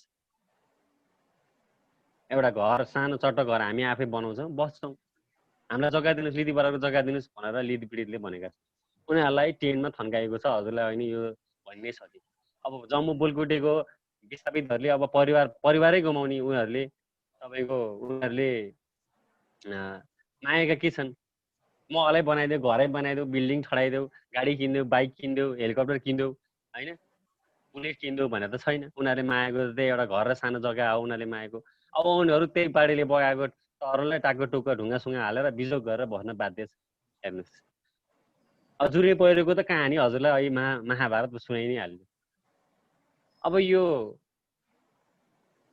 यो अब अहिले हजुरले भने जस्तै यो लोककथा जस्तै हो। पुनर्वास भन्ने कुरो नै लोककथै हो हजुरको। वातावरण मैत्री पनि अब उनीहरूले वातावरण मैत्रीको जग्गा दिने भनेर जुन भनेको छ, अब एकीकृत बस्तीमा अब धुर्मु सुन्तली सरले जुन एकीकृत बस्ती बनाउनु भयो धुर्मु सुन्तलीले, अब मेरो साथी हो उहाँ धुर्मुस, अब एकीकृत बस्ती बनाउनु ग्रामजन्म बनाउनु भइसकेपछि एकीकृत बस्तीमा जुन समुदाय तामाङ समुदायको हुनुहुन्थ्यो, दलित समुदायको हुनुहुन्थ्यो, बाहुन क्षेत्रीय समुदायको जुन त्यहाँ बसिरहनु भएको थियो, अब उहाँहरू पशुपालन गर्नुहुन्थ्यो, अब खेतीपाती गर्नुहुन्थ्यो, त्यो अनुकूल छैन। पुनर्वास गरिएको एकीकृत बस्तीमा पुनर्वास गरिएका मान्छेहरूको पनि वातावरण अनुकूल छैन। र वातावरण अनुकूल हुन्छ भन्नु नै यो अब कथा हो, यो कहिले हुँदा नि हुँदैन। अब तैपनि यति भनेर फेरि म पन्चिन खोजेको वा यसलाई व्यङ्ग्यात्मक पारा दिन खोजेको, व्यङ्ग्यात्मक मोड दिन खोजेको पनि होइन। अब लिदिबासीको हिसाबमा पनि अब उनीहरूले गर्ने के खेती, तामाङ समुदाय हो त्यहाँको, दोङ समुदाय हो त्यहाँको, दोङ समुदायहरूले गर्ने के कोदो र मकै। कोदो र मकै खेती गर्नलाई अब बाँसघरकोमा त्यहाँको वन समुदायले दिन्छ, वन क्षेत्रले दिन्छ, त्यहाँ खेती गर्नलाई दिन्छ, त्यहाँ राख्ने भनेर एउटा सभामुखजीले त्यो प्रतिबद्धता दिनुभएको थियो। त्यहाँ त्यो सम्भावना छ, त्यही अनुसारको वातावरण सम्भावना छ, मकै फल्छ त्यहाँ। त्यो हजुरले अहिले भने जस्तै यो लोककथा हो। जुरी पीडितलाई पनि त्यही सपना देखाएको थियो। अब पीडितहरू सबैलाई सपना त्यही देखाएको छ। अब यो कति आलोचना गर्नु क्या, आलोचना पनि गर्ने एउटा हद हुन्छ, सीमा हुन्छ। अब कति आलोचना गर्नु, योभन्दा बढी आलोचना गर्ने भने चाहिँ अब यो आफैलाई यो ग्लानि अनुभूति हुन्छ। अब नेताजीहरूको आलोचना पनि कति गर्ने, जनप्रतिनिधिको आलोचना पनि कति गर्ने, अब आफ्नै आलोचना आत्मालोचना पनि कति गर्ने। अब हजुरहरूलाई नि के आलोचना गर्नु, अब यसरी अब बोल्ने अभिव्यक्ति राख्ने एउटा मौका दिनुभएको छ तनुजाजी र तपाईँहरूले। अब आलोचना कसलाई गर्ने क्या, त्यो स्थानीयहरूलाई आलोचना गर्ने कि उनीहरू किन तिमीहरूले पुनर्वासको ठाउँ खोजिरहेको छौ, किन पहिरो मुनि बसिरहँदैनौ। अब लिदी पहिरोको उदाहरण दिँदाखेरि अब मैले धेरै नै बोलेँ। लिदी पहिरोको यतापट्टि लप्सी डाँडामा आएर बसिरहेका छन् विस्थापितहरू। प्रत्येक घरको एक एकजना आएर बाँसघरकोमा बसेका हुन्, केही घरको एक दुईजना बढी आएका होलान्। लिदीमा बसिरहेका ती विस्थापितहरूलाई अब यो कमलाजीले भनि नै हाल्नुभयो, अब यो कति पटक दोहोऱ्याउनु। नाक सेनिटाइजरको त परै जाओस्। अब त्यहाँका गर्भवती महिलाहरू बालबालिकाहरूको लागि चाहिँ अब बालबालिका खेलेर दिन बिताउँछन्, पढाइ के हो थाहा छैन। अब उसरी कोभिडले अब विद्यालय नै बन्द छ। र अर्को गर्भवती महिलाहरूले अब पौष्टिक आहारको त कुरै छोडिदिनुहोस्, अब त्यहीँ रातमा आएको चामल पकाएर खाने हो। त्यो रातको चामल कस्तो हुन्छ हजुरलाई थाहा नै छ त्यो। अब त्यहाँबाट लिदीबाट आइपुग्ने हजुरले अहिले भनिहाल्नुभयो 3 दिन जति लाग्छ भनेर भनिहाल्नुभयो तपाईँले। अब उसँग गाडी जाने हो, कार्तिकी बजारसम्म गाडी जाने हो, त्यहाँबाट अब हिँड्नुपर्छ स्वादले, झन्डै 6-7 घन्टा लाग्छ। अब लिदीमा पहिरोको जोखिम छ भनिहाल्नुभयो। अब त्यहाँको गर्भवती महिलाहरू केही गरी अब बाटोमा आउँदा आउँदै मर्छन् कि होइन, त्यहाँको बालबालिकाहरू त्यहाँ खेल्दा खेल्दै अब त्यो लप्सी डाँडै बगाउँछ कि, त्यस्तो मनस्थितिमा छन्। अब बाबुआमाकोमा त्यहाँका बालबालिकाको मनोवैज्ञानिक अवस्था कस्तो होला हामी आफै कल्पना गर्न सक्छौँ। अब बाबुआमा छैन, यता बाउ छैन, कसैको आमा छैन, त्यही माथि अब खाना पाउनु छैन टाइममा, त्यही पहिरो गयो, त्यही बाबुआमा आउँछन् कि भनेर हेऱ्यो, टोलाएर बसिरह्यो। त्यहाँको मनोवैज्ञानिक अवस्था चित्रण गरेर जाँदाखेरि यो अब यो उपन्यास नै बन्छ। हेर्नुहोस् अब यो भनिरहँदाखेरि अब यसरी तर बोलिरहँदाखेरि म आफैलाई नै यो ग्लानि अनुभूति भइरहेको छ। अब कमलाजीलाई सुनिदिएँ होइन, ग्लानि त झन् मलाई एकदमै धेरै हुन्छ। म यो कुरा चाहिँ बढी सोध्छु कि ठिक छ, लिदीमा कति परिवार छ? 172 परिवार। जम्बूमा त्यस्तै 14 परिवार, खाद्दलमा 20 परिवार गरेर सिन्धुपाल्चोकमा अहिले विस्थापित परिवार भनेको 105 घरमा चाहिँ पूर्ण रूपमा क्षति भएको छ। ती 105 घरलाई यदि सरकारले 2 कोठाकै मात्र घर बनाइदियो भने पनि कति खर्च हुन्छ? 4 करोड 5 करोड। त्योभन्दा बढी बजेट जाँदैन। यदि भूकम्पको अनुदान जत्तिकै दिने हो भने सरकारको 105 घर बनाउनको लागि सरकारको खर्च जाने भनेको त्यस्तै 5 देखि 6 करोडको हाराहारीमा हामी आकलन गर्न सक्छौँ। सरकारले एउटा 1 किलोमिटर बाटो खन्नको लागि, 1 किलोमिटर बाटो सोलिङ गर्नको लागि 1 अर्ब 1.5 अर्ब पैसा चाहिँ बजेट छुट्याउन सक्छ भने पीडितलाई घर बनाउन किन गर्न सक्दैन त? किनभने सरकारले चासो दिएकै छैन। यदि चासो दिने हो भने त फन्ड छुट्याएर जिल्लामा भएका एनजिओहरूले चाहिँ खटाएर क्रसरवाला यति धेरै क्रसर छ सिन्धुपाल्चोक जिल्लामा, ती प्रत्येक क्रसरबाट गिटी र बालुवा चाहिँ निकाल्न सकेर घर बनाउन चाह्यो भने, सिन्धुपाल्चोकको सरकारले घर बनाउन चाह्यो भने सिन्धुपाल्चोकको लिदी, खाद्दल र जम्बूको परिवारले 1 महिनाभित्रमा घर पाउन चाहिँ सक्छ, मलाई जहाँसम्म लाग्छ मेरो आकलनमा। तर सरकारले बेवास्ता गरेकै कारणले गर्दाखेरि अझै पनि अन्यलमा छ। घर कसले बनाइदिन्छ? प्रदेश सरकारले घर बनाइदिन्छु भनेर भाषण ठोकेर जानु भएको छ। अहिलेसम्म फर्केर चाहिँ खाद्यान्नमा पुगेका छैनन्। खाद्यान्नका पीडितहरू भन्छन् प्रदेश सरकारले घर बनाइदिन्छु भनेर बसेको छ, जग्गा जमिन छैन, कहाँ गएर बस्ने। लिदीको पनि उस्तै अवस्था छ। लिदीका भएका घरहरू पनि छोडेर चाहिँ बाँसखर्कामा आएर बसेका छन्। नमुना घर बनाउने, तर सरकार कहाँ गए त? नमुना घर बनाउने सरकारले त बालुवा गिटी लगेर जानु पर्यो नि, तर सरकारले भाषण ठोके जति काम गर्न सकिरहेको छैन। यदि सरकारले गर्ने हो भने सिन्धुपाल्चोकको यस वर्षमा जति क्षति भएको थियो त्यति क्षति भएका पीडितहरूको पुनर्निर्माणको लागि 1 अर्बै लागत लागे पनि त्यो बजेट भनेको एउटा रोडको 2 किलोमिटर बाटो भने बजेट पनि होइन। सरकारले बेवास्ता गरेकै कारणले गर्दा पीडितले घर बनाउन अझै पनि अन्योलता भएकै हो। जुरे पहिरो पीडितको लागि पनि जुरेमा बाटो खन्नको लागि, जुरेमा चाहिँ तलबाट वाल उठाउनको लागि अरबौं पैसा चाहिँ बजेट खर्च गर्न सक्ने सरकारले जुरे पहिरो पीडितलाई सुकुम्बासी बनाएर राखेको चाहिँ टुलटुल हेर्ने यो नेपाली समाजको सरकारले के अरे विस्थापित परिवार 172 परिवारलाई चाहिँ के गर्देला र? सरकारको लागि त विकास निर्माणको लागि अरबौं खरबौं पैसा चाहिँ उहाँहरू खर्च गर्न डराउनु हुन्न, तर पीडितको लागि प्रति व्यक्ति 3 लाख पैसा खर्च गर्न चाहिँ सरकार यति डराएको देख्छु। तर त्यो आकलन चाहिँ अब सम्बन्धित सबैजनाले गर्नुपर्छ। हामी आवाज उठाउँछौँ, हामी नै छुचो हुन्छौँ। अनिसले भने जस्तो हामी सबैको आँखाको तारा हौँ। हामी नेपाली काङ्ग्रेसको विरुद्धमा लेख्यो भने नेपाली काङ्ग्रेसको सबै हामी माथि खनिन्छ। यस्तो लेख्ने पत्रकार बिकियो, पत्रकार यता भनेर उहाँहरू हामीले जुन लान्छना लगाउनुहुन्छ पत्रकार भनेर उहाँहरूले जुन हामीलाई चाहिँ नाम दिनुहुन्छ, पत्रकारले एउटा पत्रकारको नाम दिँदाखेरि चाहिँ धेरै मनमा टच हुन्छ क्या। र हामीले नेकपाको न्युज देख्यौँ भने नेकपाका कार्यकर्ता त्यस्तै गरी खनिनुहुन्छ। हामीले त पहल गर्ने हो। हामीले भनेको हाम्रो सत्तामा भएका सरकारले पीडितलाई मात्र घर बनाइदियोस्। अरबौं खरबौं चाहिँ त्यति धेरै रकम जाने ठाउँ नै छैन क्या। जब करोडमा किन खर्च गर्न सकेन भनेर हामीले सरकारलाई चाहिँ पहल गर्न खोज्दाखेरि राजनीतिक तबले चाहिँ घुम्दै फिर्दै हामीसँग नै टच भएर आउँदाखेरि कहीँ कतै आफूले गरेको काम पनि कति रिस्क मोलेर काम गर्नुपर्ने जस्तो लाग्छ। अब तपाईँको कोभिड सुरु भयो, 6 महिना भइसक्यो, घर जान पाएको छैन। हामी यसरी अब रिस्कमा बसेर काम गर्नु परिरहेको अवस्था पनि छ। तर पनि त्यसरी चाहिँ नागरिकहरूले चाहिँ त्यसरी कुरा नबुझिकन हामीले त्यसरी वार गर्दाखेरि चाहिँ मलाई एकदम दुःख लाग्छ क्या। अब मैले यो लिदी पहिरोसँग सम्बन्धित नै एउटा अब स्टोरी गरेको थिएँ। जब पहिरो गइसकेपछि मात्रै नेताहरू चाहिँ हेलिकप्टर लगेर सयर भएर चाहिँ पहिरो गएको ठाउँमा पुग्छ भनेर मैले त्यो स्टोरी गर्दाखेरि चाहिँ नेकपाका यस्ता मान्छेहरूले पनि मलाई यसरी धम्की दिए कि तिमी खालि नेकपाको विरुद्धमा मात्रै न्युज गर्ने, काङ्ग्रेसको विरुद्धमा पनि गर्न सक न भनेर। के अरे काङ्ग्रेसबाट कति पैसा लियो, कति पैसा खायो। हे भगवान्, हामी त मात्र काम गर्छौँ, हामीलाई त्यति पैसा खानु नै थियो भने किन हामी पत्रकारिता गर्थ्यौँ? पत्रकारितामा पैसा हुँदैन भन्ने कुरा सबैजना थाहा छ, तर पनि हामी गर्छौँ किनभने हामी हाम्रो राज्यको लागि बोलेका हौँ। मैले टिभीकै लागि लिदी पहिरो विस्थापितहरूको लागि कुरा जुन नागरिकहरूको चाहिँ कुरा सङ्कलन गरेको थिएँ त्यति बेला भन्थ्यो लिदीको चाहिँ घटना, अनि त्यसपछि कुरा सोध्ने चाहिँ चौताराको मान्छेहरूलाई अरे कि लिदीको बासिन्दाको विषयमा चौताराको मान्छेले बोल्न नमिल्ने, लिदीको बासिन्दाको विषयमा बाह्र विषयको मान्छेले बोल्न नमिल्ने। हाम्रो सोसाइटी यस्तो भएको छ कि लिदीले भोगेको घटना लिदीले नै सुल्झाउनु पर्छ, लिदीकै मान्छेले मात्र भोग्नुपर्छ, त्यहीँकोले मान्छे मात्र बोल्नुपर्छ, अरूले बोल्नु हुँदैन भन्ने कन्सेप्टले गर्दाखेरि पनि राज्य र सरकार आफ्नै तवरले हिँड्नु, हामीले आफूले खबरदार गर्न नसक्नु, हामी पनि चुक्नु, सरकार पनि चुक्नु, त्यही भएको हो। हजुर, दुवैजनालाई धेरै धेरै धन्यवाद। अब अझ पनि केही भन्न छुटेको छ अथवा मैले सोध्न छुटेको छ भने चाहिँ म 2 मिनट हजुरलाई स्टेज दिन सक्छु। पहिले अनिसजी अनि कमलाजी, त्यतिखेरसम्म चाहिँ अब दर्शकहरूलाई केही प्रश्न छ भने च्याट बक्समा राखिदिनु होला। धन्यवाद। अब मेघाजीले कार्यक्रमलाई अब अन्तिम चरणमा पुर्याइ नै सक्नु भएको छ। अब यो धेरै नै बोलि नै सक्यौँ हामीले।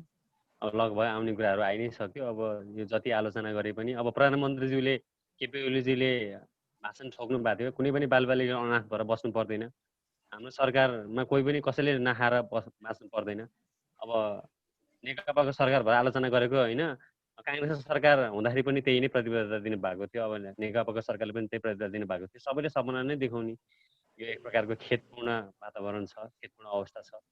अब यसमा अब अहिले कमलाजीले भनिहाल्नुभयो, अब यो त एकदमै एउटा सामान्य एउटा विज्ञापन जस्तो मात्रै हो, फिल्ममा अगाडि आउने विज्ञापन, यो आलोचना हुने कुरा त अब असो उहाँले भन्नुभयो त हेलिकप्टरमा चाहिँ यसरी नेताहरू आउनुहुन्छ, पछि हेलिकप्टर लिएर जानुहुन्छ, वास्ता गर्नुहुन्न भनेर त्यो स्टोरी रिसिताएर मैले गरेको थिएँ कान्तिपुरमा।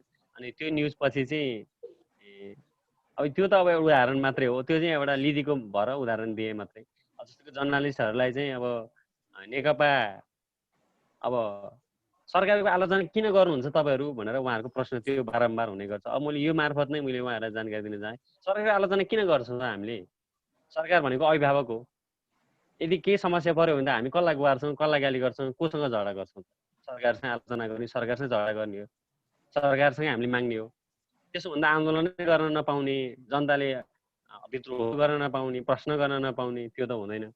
त्यो चाहिँ एउटा समस्या, एउटा मानसिकता पनि नभएको होला सायद, त्यो बौद्धिक मानसिकताको कमीले होला जस्तो लाग्छ। त्यो हामीले बेहोर्न परेको छ। अब यो विपदको घडीलाई चाहिँ अब यसरी यो बहसको रूपमा अब ल्याइदिनु भएको अब तनुजाजी भयो, मेगाजी भयो, अब हाम्रो यो हरियन नेपाल, हाम्रो कमलाजी, यो रामचन्द्रजी, अरू अब अडियन्स साथी, अब हाम्रो जनक गोलेजी हुनुहुन्छ, अरू धेरै चासो राख्ने बौद्धिक साथीहरू हुनुहुन्छ अब देश विदेशबाट हेरिनु भएको, उहाँहरूलाई एकदम धन्यवाद छ। हजुरहरूलाई नै एकदम धन्यवाद छ। अब यो अवसर जुराइदिनु भयो, हजुरहरूलाई एकदम नमन छ। अब यति भन्दै अब मैले चाहिँ यही नै टुङ्ग्याएँ। अब यो अडियन्समा जान्छ होला सायद। अब कमलाजीलाई पनि केही भन्नु छ भने अब भन्नु होला, त्यसपछि चाहिँ अब अडियन्समा अब रामचन्द्रजीले बोल्नुभयो हुन्छ। हामीले समय सन्दर्भ भन्दा हाम्रो जति समय थियो त्योभन्दा हामी बाहिर गइसकेका छौँ। धेरै कुरा, अझै पनि धेरै कुरा छलफल गर्न बाँकी नै थियो। तर हरिन नेपालले आज जुन आफ्नो समस्या र हामीले गरेका जुन क्रियाकलापको विषयमा चाहिँ हामीलाई यो भनौँ न, यो जुन जुम मिटिङबाट चाहिँ राख्ने मौका दिनुभयो, हरिन नेपाललाई विशेष धन्यवाद दिन चाहन्छु। र फेसबुक लाइभ भएको कारणले गर्दाखेरि धेरैजनाले फेसबुक लाइभबाट पनि हेर्नुहुन्छ होला। म यहाँहरूलाई चाहिँ के भन्न चाहन्छु भने, पत्रकारहरूलाई तपाईँहरूले त्यस्तो नराम्रो नसोचिदिनु होला, किनभने हामी भएको समस्यालाई चाहिँ सरकारवाला निकाय समक्ष चाहिँ पुर्याएर उहाँहरूलाई चाहिँ त्यो समस्याको समाधान गराउनको लागि हामीले पहल गर्नकै लागि काम गरिरहेका हुन्छौँ। यसमा हाम्रो कुनै स्वार्थ छैन। हामी निस्वार्थ भएर हामी चाहिँ आफ्नो जिल्लाभित्रको चाहिँ नागरिकहरूको समस्यालाई चाहिँ सरकारवाला निकायसँग चाहिँ पुर्याउनको लागि हामीले जुन दृढताका साथ काम गरिरहेका छौँ। तपाईँहरू सक्नुहुन्छ भने हामीलाई अझ सूचनाहरू चाहिँ दिएर हामीलाई सहयोग गर्नुहोला, त्यसरी चाहिँ गाली नगरिदिनु होला भन्न चाहन्छु। र सबैजनालाई धन्यवाद पनि भन्न चाहन्छु। केही चाहिँ च्याटमा केही साथीहरूले आफ्नो समस्या राख्नु भएको छ। हरिन नेपालले यो समस्यालाई पनि सम्बन्धित निकायसम्म पुर्याउनको लागि चाहिँ पहल गरिदिनु हुनेछ भन्ने आशा राख्छु म।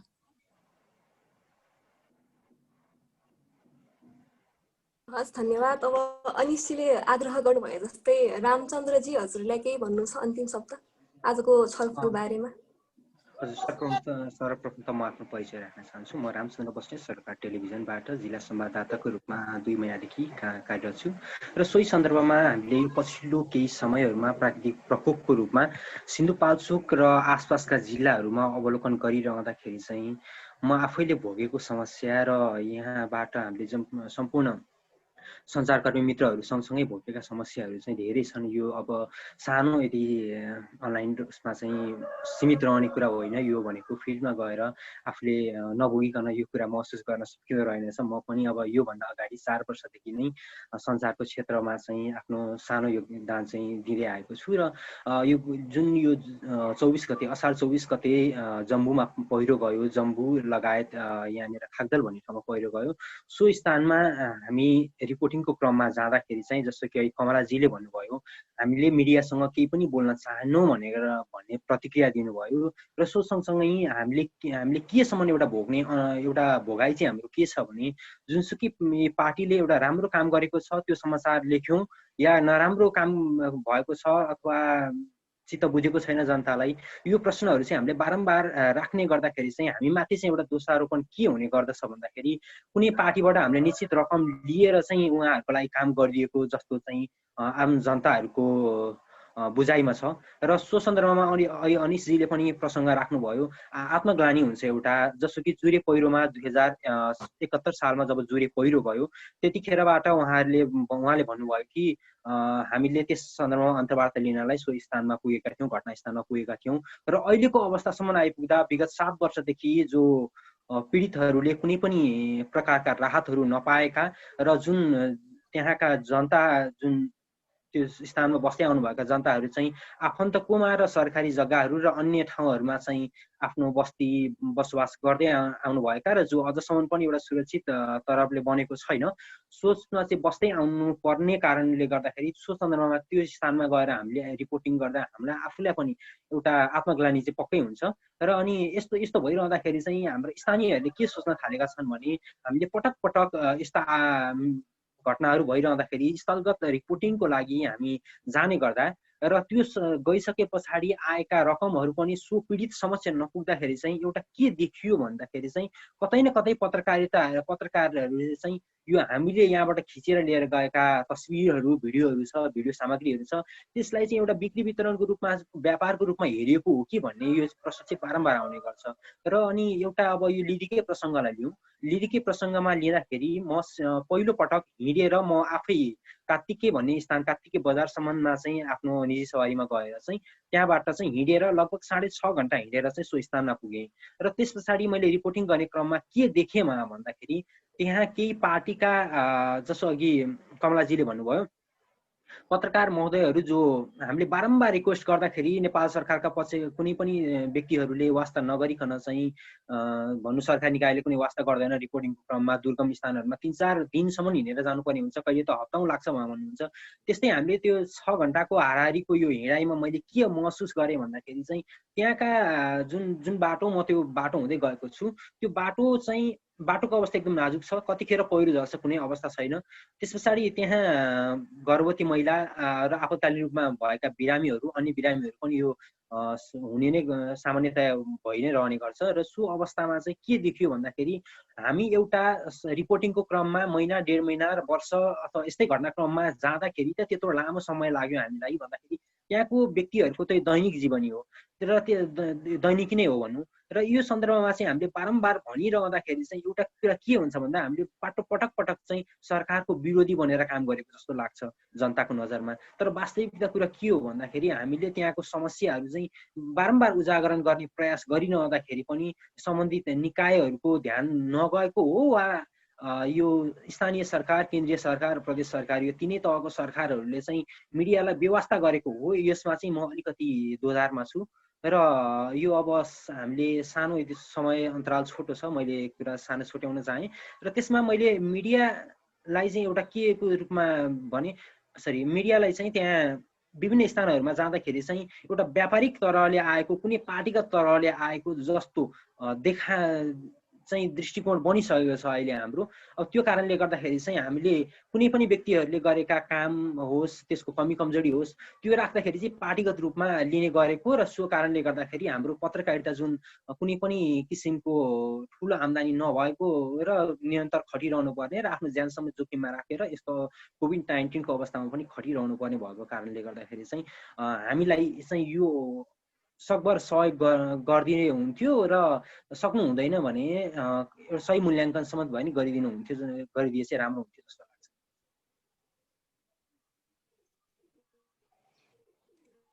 धन्यवाद रामचन्द्रजी आफ्नो भनाइहरू राखिदिनु भएकोमा र हाम्रो आजको अतिथिहरू अनिश तिवारीजी र कमलाजीलाई पनि धेरै धेरै धन्यवाद आफ्नो महत्त्वपूर्ण समय निकालेर हामीसँग यस्तो फलदायी सेसन